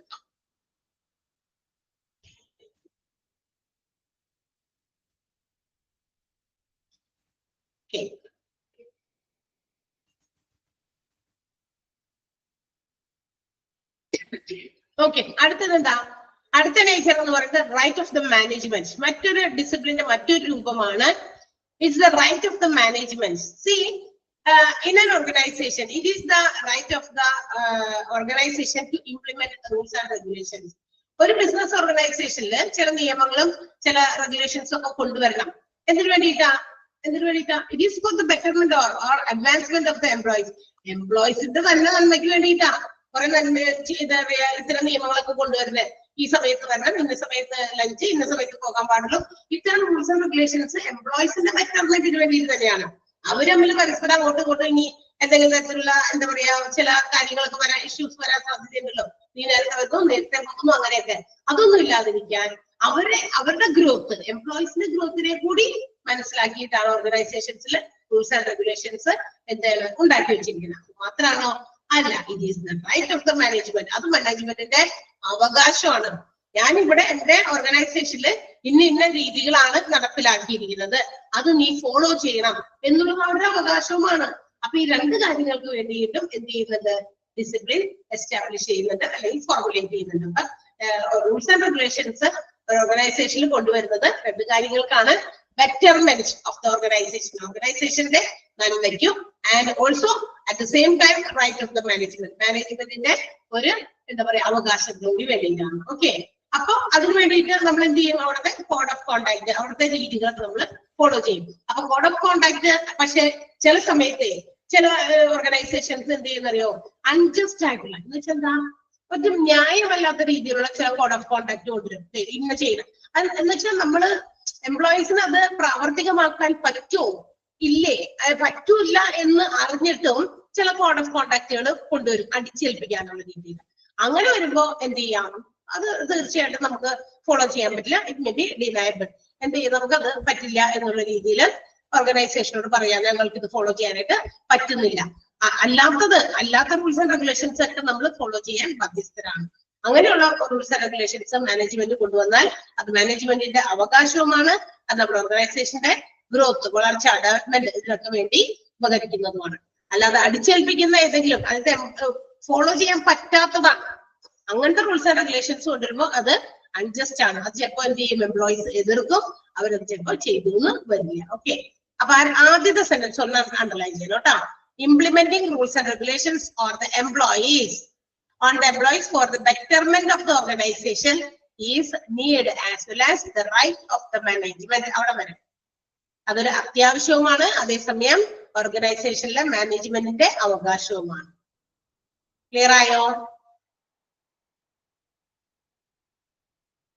ഓക്കെ ആണ്. Yes. And the last nature ആണ് കൺട്രോളിംഗ് ഫോഴ്സ് ആണ്. ഓർഗനൈസേഷനിലെ എംപ്ലോയീസിനെ കടിഞ്ഞാണിട്ട് പിടിക്കാൻ പറ്റിയ ഒരു സാധനമാണ് ഡിസിപ്ലിൻ. അതാണ് പറഞ്ഞേക്കണേ. അതായത് അവരുടെ ആക്ടിവിറ്റീസിനെ, അവരുടെ മറ്റു കാര്യങ്ങളെയൊക്കെ നമുക്കൊന്ന് ഒരു കടിഞ്ഞാണിടാം. അല്ലെങ്കിൽ തോന്നിയ രീതിയിലാവുമ്പോൾ ഒരു നിയന്ത്രണം ഇല്ലാതെ വന്നു കഴിഞ്ഞാൽ, അല്ലെ, ഒരു കൺട്രോളിംഗ് ഫോഴ്സ് ഇല്ല എങ്കിൽ നമ്മുടെ വീടുകളിൽ തന്നെ നമ്മൾക്ക് ആരെങ്കിലും ഒരു കൺട്രോളിംഗ് ഫോഴ്സ് ഉണ്ടായിരിക്കും. നമ്മുടെ കുട്ടികളെയും മറ്റു കാര്യങ്ങളൊക്കെ നമുക്കൊന്ന് കുറച്ച് അച്ചടക്കത്തോടെയൊക്കെ നിർത്താൻ വേണ്ടിയിട്ട് ഒരു കൺട്രോളിംഗ് ഫോഴ്സ് ആരുടെയെങ്കിലും കയ്യിലുണ്ടായിരിക്കും. അതില്ലാതെ വന്നു കഴിഞ്ഞാൽ അവിടെ ഭയങ്കരമായ പല അപകട അവസ്ഥകളെയും നമ്മൾ നേരിടേണ്ടി വരും. അല്ലെ, ഇപ്പോഴത്തെ കുട്ടികളൊക്കെ അങ്ങനെ ഒരു കൺട്രോളിംഗ് ഫോഴ്സിൽ നമ്മൾ പിടിച്ചു നിർത്തണം. അത് ടു മച്ച് ആവാനും പാടില്ല, എന്നാൽ ഒട്ടും കുറയാനും പാടില്ല. അല്ലെ, ഭയങ്കരമായിട്ട് കുറഞ്ഞു പോകാനോ ഭയങ്കര ടൈറ്റ് ആയിട്ട് പിടിക്കാനോ പറ്റില്ല. കാരണം ഇന്നത്തെ കാലത്ത് അങ്ങനെയാണ്. അതുപോലെ തന്നെ ഒരു ഓർഗനൈസേഷനിലും ഒരു കൺട്രോളിംഗ് ഫോഴ്സ് ആണ് ഡിസിപ്ലിൻ എന്ന് പറയുന്നത്. Because it regulates the actual behaviour of the employees. നമ്മളുടെ ശരിയായിട്ടുള്ള ഒരു പെരുമാറ്റത്തെ കൺട്രോൾ ചെയ്ത് പിടിച്ചിരുന്നു. അപ്പൊ നേരത്തെ ഞാൻ പറഞ്ഞല്ലോ, ഉദാഹരണം, നമ്മൾ എന്തെങ്കിലും ഒരു തരത്തിലുള്ള ഏതെങ്കിലും ഒരു ഇമോഷണൽ ഒരു ഫീലിംഗ്, നമുക്ക് ഹാപ്പിനെസ് ഒക്കെ തരുന്ന എന്തെങ്കിലും ഒരു സിറ്റുവേഷൻ കണ്ടു കഴിഞ്ഞാൽ നമ്മൾ ചിലപ്പോൾ വീട്ടിലാണെങ്കിൽ നമ്മളിങ്ങനെ ആർത്തുല്ലസിച്ച് ഭയങ്കരമായിട്ട് അത് പ്രകടമാക്കി. കാരണം നമുക്ക് അവിടെ നന്നായിട്ട് ഓപ്പൺ ആയിട്ട് നമുക്കത് ചെയ്യാം. ബിക്കോസ് നമ്മുടെ സ്ഥലത്താണ്, നമ്മുടെ പേഴ്സണൽ ആയിട്ടുള്ള സ്പേസിലാണ് നമ്മൾ ചെയ്യുന്നത്. അതേസമയം ഒരു ഓർഗനൈസേഷനിൽ അതേ ഒരു സിറ്റുവേഷൻ നമ്മൾ ഫേസ് ചെയ്യുമ്പോൾ അല്ലെങ്കിൽ അതിലൂടെ കടന്നു പോകുമ്പോൾ അത്തരം ഇമോഷൻസ് നമുക്ക് ഭയങ്കരമായിട്ട് അത് പ്രകടമാക്കാനായിട്ട് പറ്റില്ല. കാരണം നമ്മൾ നേരെ അവിടെ ചുരുക്കേണ്ടി വരും. കാരണം ഇവിടെ ഓർഗനൈസേഷൻ ആണ്, ഒരുപാട് മറ്റ് എംപ്ലോയീസ് അവിടെ ജോലി ചെയ്യുന്നുണ്ട്, അവർ ഡിസ്റ്റർബ് ചെയ്യാൻ പാടില്ല. കണ്ടോ, അവിടെ അതൊരു ഡിസിപ്ലിന്റെ ഭാഗമായിട്ട് നമ്മൾ അങ്ങനെ ചുരുങ്ങാണ്. അല്ലെങ്കിൽ നമ്മുടെ ആ ഒരു ഇമോഷൻ നമ്മൾ ചുരുക്കി അവിടെ എന്താ പറയാ, നമ്മൾ പറയില്ലേ, ചുരുട്ടി കൂട്ടി അവിടെ അടക്കി നിർത്തി വെച്ചു. കാരണം അവിടെ നമുക്ക് അങ്ങനെ അത്രയും ഓപ്പൺ ആവാൻ പറ്റില്ല. അതാണ് പറയുന്നത്. അപ്പൊ നമ്മളുടെ ഓരോ ആക്ച്വൽ ബിഹേവിയറിനെ റെഗുലേറ്റ് ചെയ്യാനായിട്ടുള്ള ഒരു കൺട്രോളിംഗ് ഫോഴ്സ് കൂടിയാണ് ഡിസിപ്ലിൻ ഇൻ ഓർഗനൈസേഷനിൽ. Okay. And also it improves our performance. എംപ്ലോയീസിന്റെ പെർഫോമൻസിനെ വർദ്ധിപ്പിക്കാനും ഈ ഡിസിപ്ലിൻ ഇങ്ങനെ കൺട്രോൾ ചെയ്താൽ നമുക്ക് സാധിക്കും. കാരണം എന്താ, നമുക്ക് കുറെ നേരം ജോലിയില്ല, ഇനി ഒരു അരമണിക്കൂർ ഇന്ന് ഫോണിൽ കളിക്കട്ടെ, അല്ലെങ്കിൽ ഫോണിൽ വല്ല വീഡിയോ കാണട്ടെ, ഒത്തിരി കാര്യങ്ങൾ യൂട്യൂബിലൊക്കെ കുറെ എന്താ പറയാ കുറെ റെസിപ്പീസ് ഒക്കെ ഉണ്ട്, അതൊക്കെ നോക്കി കാണട്ടെ എന്ന് പറഞ്ഞിട്ട് ജോലി ചെയ്യുന്ന സമയത്ത് അങ്ങനെ ചെയ്താലോ പറ്റുമോ? ഇല്ല. അപ്പൊ നമ്മുടെ പെർഫോമൻസ് എന്ത് ചെയ്യും? വേറെ നമുക്ക് ജോലിയുണ്ട്, ഇത്ര നേരം ജോലി ചെയ്ത് മടുത്ത് കണ്ണൊക്കെ പോയി, കൈ പോയി, കാല് പോയി എന്നൊക്കെ പറഞ്ഞിട്ട് ഇതൊക്കെ ഉണ്ടായിരുന്നാൽ നമ്മുടെ പെർഫോമൻസ് അവിടെ കുറഞ്ഞു പോവുകയാണ്. ആക്ച്വൽ വർക്കിങ്ങിന്റെ ടൈമാണ് നമ്മുടേത്. പക്ഷെ നമ്മളത് വേറൊരു കാര്യത്തിന് വേണ്ടി ഉപയോഗിക്കുന്നു. കണ്ടോ? അപ്പൊ അവിടെ പെർഫോമൻസ് കുറഞ്ഞ്. മനസ്സിലായോ? മനസ്സിലായോ? അത്രയും ഉദാഹരണമൊക്കെ ഞാൻ ഇങ്ങനെ പറയുന്നത് നിങ്ങൾക്ക് പെട്ടെന്ന് ക്ലിയർ ആകാൻ വേണ്ടിയിട്ടാണ്. ഓക്കെ, ഇതൊന്നും പറയേണ്ട ആവശ്യമില്ല അല്ലെ? അവിടെ ഇരിക്കുന്ന സെന്റൻസ് ആയിട്ട് വായിച്ചർത്ഥം പറഞ്ഞാൽ മതി. പക്ഷെ കുറച്ചുകൂടി മനസ്സിലാക്കാനാണ് ഈ ഒരു എക്സാമ്പിൾസ് ഒക്കെ പറയുന്നത്. അപ്പൊ ഇതാണ് നമ്മളുടെ നേച്ചർ ഓഫ് ഡിസിപ്ലിൻ. ഡിസിപ്ലിന്റെ നേച്ചറിൽ വരുന്നത് ഏതൊക്കെയാന്ന് പറഞ്ഞിട്ട് അവിടെ 6 എണ്ണം ഉണ്ട് കേട്ടോ. അപ്പൊ അതിൽ ഏതെങ്കിലും ഒക്കെ ഇങ്ങനെ ഇട്ടിട്ട് ചോദിക്കാം. Standard behaviour, motivating force, positive or negative nature, voluntary or imposed, right of the management, controlling force. പിന്നെ കൂടാതെ കുറച്ച് സെന്റൻസ് അതിനുള്ളിൽ നിന്ന് ഞാൻ അണ്ടർലൈൻ ചെയ്യാനും പറഞ്ഞിരുന്നു.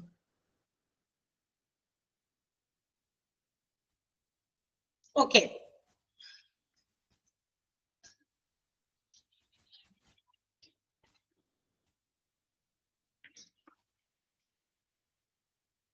യെസ്. ഓക്കെ, അടുത്തത് ഒബ്ജക്റ്റീവ്സ് ഓഫ് ഡിസിപ്ലിൻ ആണ്. 4 മിനിറ്റോളം ആദ്യത്തെ ഒരു പോയിന്റ് എങ്കിലും നമുക്ക് പറയാലോ, സമയം കളയില്ല. അപ്പൊ ഇനി നമ്മൾ പഠിക്കുന്നത് എന്താണ് ഇതുകൊണ്ടുള്ള ലക്ഷ്യങ്ങൾ, എന്താണ് ഡിസിപ്ലിൻ ഇങ്ങനെ കൊണ്ടുവരണം ഓർഗനൈസേഷനിൽ, അതുകൊണ്ട് എന്ത് നേട്ടമാണ് അല്ലെങ്കിൽ എന്ത് ഒബ്ജക്റ്റീവ് ആണ്, ലക്ഷ്യമാണ് നമുക്ക് നേടാനുള്ളത് എന്നുള്ളതാണ്. So the first one is achievement of goals. അത് തന്നെയാണ് ഏറ്റവും വലിയ ഒബ്ജക്റ്റീവ്, ഏറ്റവും വലിയ ലക്ഷ്യം. ഓർഗനൈസേഷനിൽ ഡിസിപ്ലിൻ കൊണ്ടുവരുന്നതിന്റെ ഏറ്റവും വലിയ ഒബ്ജക്റ്റീവ് എന്ന് പറയുന്നത് it is to achieve the goals. Organisation have many goals. അതായത് ഓരോ ഓർഗനൈസേഷനും അതിൻ്റെതായ ഒരുപാട് ഗോളുകളുണ്ട്, കുറെ ലക്ഷ്യങ്ങളുണ്ട്. So every organisation has set some rules and regulations. It is to be followed by the employees. Employees follow ചെയ്യേണ്ട കുറെ റൂൾസ് ആൻഡ് റെഗുലേഷൻസ് അതുകൊണ്ട് ഓരോ ഓർഗനൈസേഷനും എന്ത് ചെയ്യുന്നുണ്ട്, ഉണ്ടാക്കി വെച്ചിട്ടുണ്ട്. എന്നാൽ മാത്രമേ ആ റൂൾസ് ആൻഡ് റെഗുലേഷൻസ് ഫോളോ ചെയ്ത് എംപ്ലോയീസ് എന്ത് ചെയ്യണം, ജോലി ചെയ്യുമ്പോഴാണ് they can achieve their goal. Organisation അതിന്റെ ലക്ഷ്യം നേടിയെടുക്കാൻ സാധിക്കും. And also it can be achieved easily. എളുപ്പത്തിൽ നേടിയെടുക്കണമെങ്കിൽ നല്ല ഡിസിപ്ലിൻഡ് ആയിട്ടുള്ള എംപ്ലോയീസ് ഉണ്ടെങ്കിൽ മാത്രമേ പറ്റുള്ളൂ. അപ്പോ അതേസമയം ഇഫ് ദ എംപ്ലോയീസ് ആർ ഇൻഡിസിപ്ലിൻഡ്, അതായത് നല്ല ഡിസിപ്ലിൻഡ് അല്ല, തോന്നിയ നേരത്ത് വരുന്നു, തോന്നിയ നേരത്ത് പോകുന്നു, അങ്ങനെയാണെങ്കിൽ എന്ത് പറ്റും? Organisations cannot function efficiently or effectively. ഓർഗനൈസേഷന് ശരിയായ രീതിയിൽ ഫങ്ഷൻ ചെയ്യാനായിട്ട് പറ്റില്ല. സോ അതിനു വേണ്ടിയിട്ട് മാനേജ്മെന്റ് എന്ത് ചെയ്യണം? They have to make sufficient maximum effort. Maximum effort എന്ത് ചെയ്യണം? എംപ്ലോയീസിന്റെ ഡിസിപ്ലിൻ മെയിൻറ്റെയിൻ ചെയ്യുന്നതിൽ കൊണ്ടുവരണം. എന്നാലേ ഓർഗനൈസേഷന്റെ ഗോൾസ് നേടിയെടുക്കാൻ പറ്റുള്ളൂ. മാക്സിമം എംപ്ലോയീസിനെ ഡിസിപ്ലിൻഡ് ആക്കുക. എംപ്ലോയീസ് എല്ലാവരും ഡിസിപ്ലിൻഡ് ആയാൽ എന്ത് കിട്ടും? നല്ല ഒരു റിസൾട്ട് ഓർഗനൈസേഷന് നേടാൻ സാധിക്കും. മനസ്സിലായോ? ഈ ഒരു ഓർഗനൈസേഷൻ നല്ല രീതിയിൽ നടന്നു പോകണം എന്ന് ഓരോ എംപ്ലോയീസും തീരുമാനിച്ച് അവരവരുടെ കൃത്യസമയത്ത് ഡ്യൂട്ടിക്ക് കയറുക, കൃത്യസമയത്ത് ഡ്യൂട്ടിയിൽ നിന്ന് ഇറങ്ങുക, 1 മിനിറ്റ് പോലും വൈകാതെ ക്ലാസ്സുകളിൽ കയറുക, ക്ലാസ്സുകളൊക്കെ കൃത്യമായ കുട്ടികൾക്ക് പറഞ്ഞു കൊടുക്കുക, മനസ്സിലാക്കി കൊടുക്കുക ഒക്കെ ചെയ്യുക. ഡിസിപ്ലിൻ അല്ലെ? കൃത്യം ടൈമിങ്ങിൽ ക്ലാസ് വിട്ട് ഇറങ്ങുക. ഇതെല്ലാം ചെയ്തു കഴിഞ്ഞാൽ എന്ത് ചെയ്യും? ഈ ഓർഗനൈസേഷൻ അതിനനുസരിച്ച് ഒരു റിസൾട്ട്, ഒരു ഫ്രൂട്ട്ഫുൾ റിസൾട്ട് കൊണ്ടുവരും. നല്ല ഫലവത്തായ ഒരു റിസൾട്ട് ഈ ഓർഗനൈസേഷൻ നേടാൻ സാധിക്കും അല്ലെ? ഇനിയും കുറെ കുട്ടികളെ കിട്ടും അല്ലെ? ടീച്ചേഴ്സ് കൃത്യമായിട്ട് അവരുടെ ഡ്യൂട്ടീസ് റെസ്പോൺസിബിൾ ആയിട്ട് ചെയ്യുന്നു. പക്ക ടൈമാണ്. ടീച്ചേഴ്സ് 1 മിനിറ്റ് പോലും വൈകി കയറുന്നില്ല, 1 മിനിറ്റ് പോലും വൈകി ഇറങ്ങുന്നില്ല, നേരത്തെ പോകുന്നില്ല. ഇങ്ങനെയുള്ളൊക്കെ കാര്യങ്ങളൊക്കെ വന്ന് അങ്ങനെയൊക്കെ വരുമ്പോ എന്ത് പറ്റും? അപ്പൊ അതിനെ കുറിച്ച് ഒരു കാര്യങ്ങൾ മനസ്സിലായി. അപ്പൊ എല്ലാവരും കറക്റ്റ്. അപ്പൊ നമുക്ക് ബെറ്റർ. അപ്പൊ സമയം പാഴാക്കാതെ ക്ലാസ്സുകളൊക്കെ എടുത്ത് തീർക്കുന്നു. അപ്പൊ കൃത്യ ടൈമിൽ നമ്മുടെ കോഴ്സസ് കംപ്ലീറ്റ് ചെയ്യുന്നു. അടുത്ത ബാച്ച് അങ്ങനെ അത് സക്സസ്ഫുള്ളി അത് അവരുടെ ഗോൾസ് അച്ചീവ് ചെയ്യാനായിട്ട് അത് ഒരു സഹായമായിരിക്കും. ക്ലിയർ ആയോ? അച്ചീവ്മെന്റ് ഓഫ് ഗോൾസ് മനസ്സിലായോ? എവറി ഓർഗനൈസേഷൻ എന്നുള്ള സെന്റൻസ് അണ്ടർലൈൻ ചെയ്യാട്ടാ. Every organisation sets certain rules and regulations which are to be followed in order to achieve the desired objectives. അവിടെ വരെ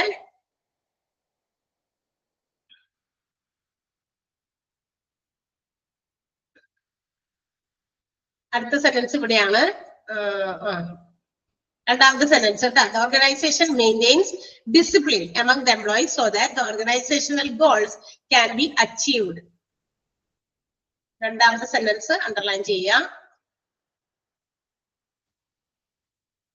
മൂന്നാമത്തെ sentence if the employees are undisciplined, നല്ല രീതിയിൽ discipline അല്ല എങ്കിൽ ഓർഗനൈസേഷൻ ഇഫക്റ്റീവ് ആയിട്ടോ എഫിഷ്യന്റ് ആയിട്ടോ വർക്ക് ചെയ്യില്ല. മൂന്നാമത്തെ സെന്റൻസ് അണ്ടർലൈൻ ചെയ്യാം. ഇഫക്റ്റീവ്ലി വരേട്ടാ.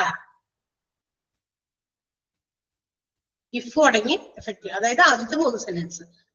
ഒബ്ജക്റ്റീവ്സ് ഓരോ പോയിന്റും ഇമ്പോർട്ടന്റ് ആണ്. അതുകൂടാതെ അതിനുള്ളിൽ എന്തെങ്കിലും അടയാളപ്പെടുത്താൻ പറഞ്ഞാൽ അതുകൂടി അടയാളപ്പെടുത്തണേ. സെന്റൻസ് അണ്ടർലൈൻ ചെയ്യണം. Okay okay. സോ നമുക്ക് ഇവിടെ നിർത്താം. ഒബ്ജക്റ്റീവ്സിൽ ഒരു പോയിന്റ് മാത്രമേ നമ്മൾ പറഞ്ഞിട്ടുള്ളൂ. ബാക്കിയുള്ള പോയിന്റുകൾ അടുത്ത ദിവസം എടുക്കാം. പിന്നീട് ടൈംസ്. ഇതൊക്കെ സിമ്പിൾ ആണ് കേട്ടോ. 1-2 പ്രാവശ്യം വായിച്ചു കഴിഞ്ഞാൽ തന്നെ തലേക്ക് കയറിക്കോളും. Okay. So see you. Bye. Thank U.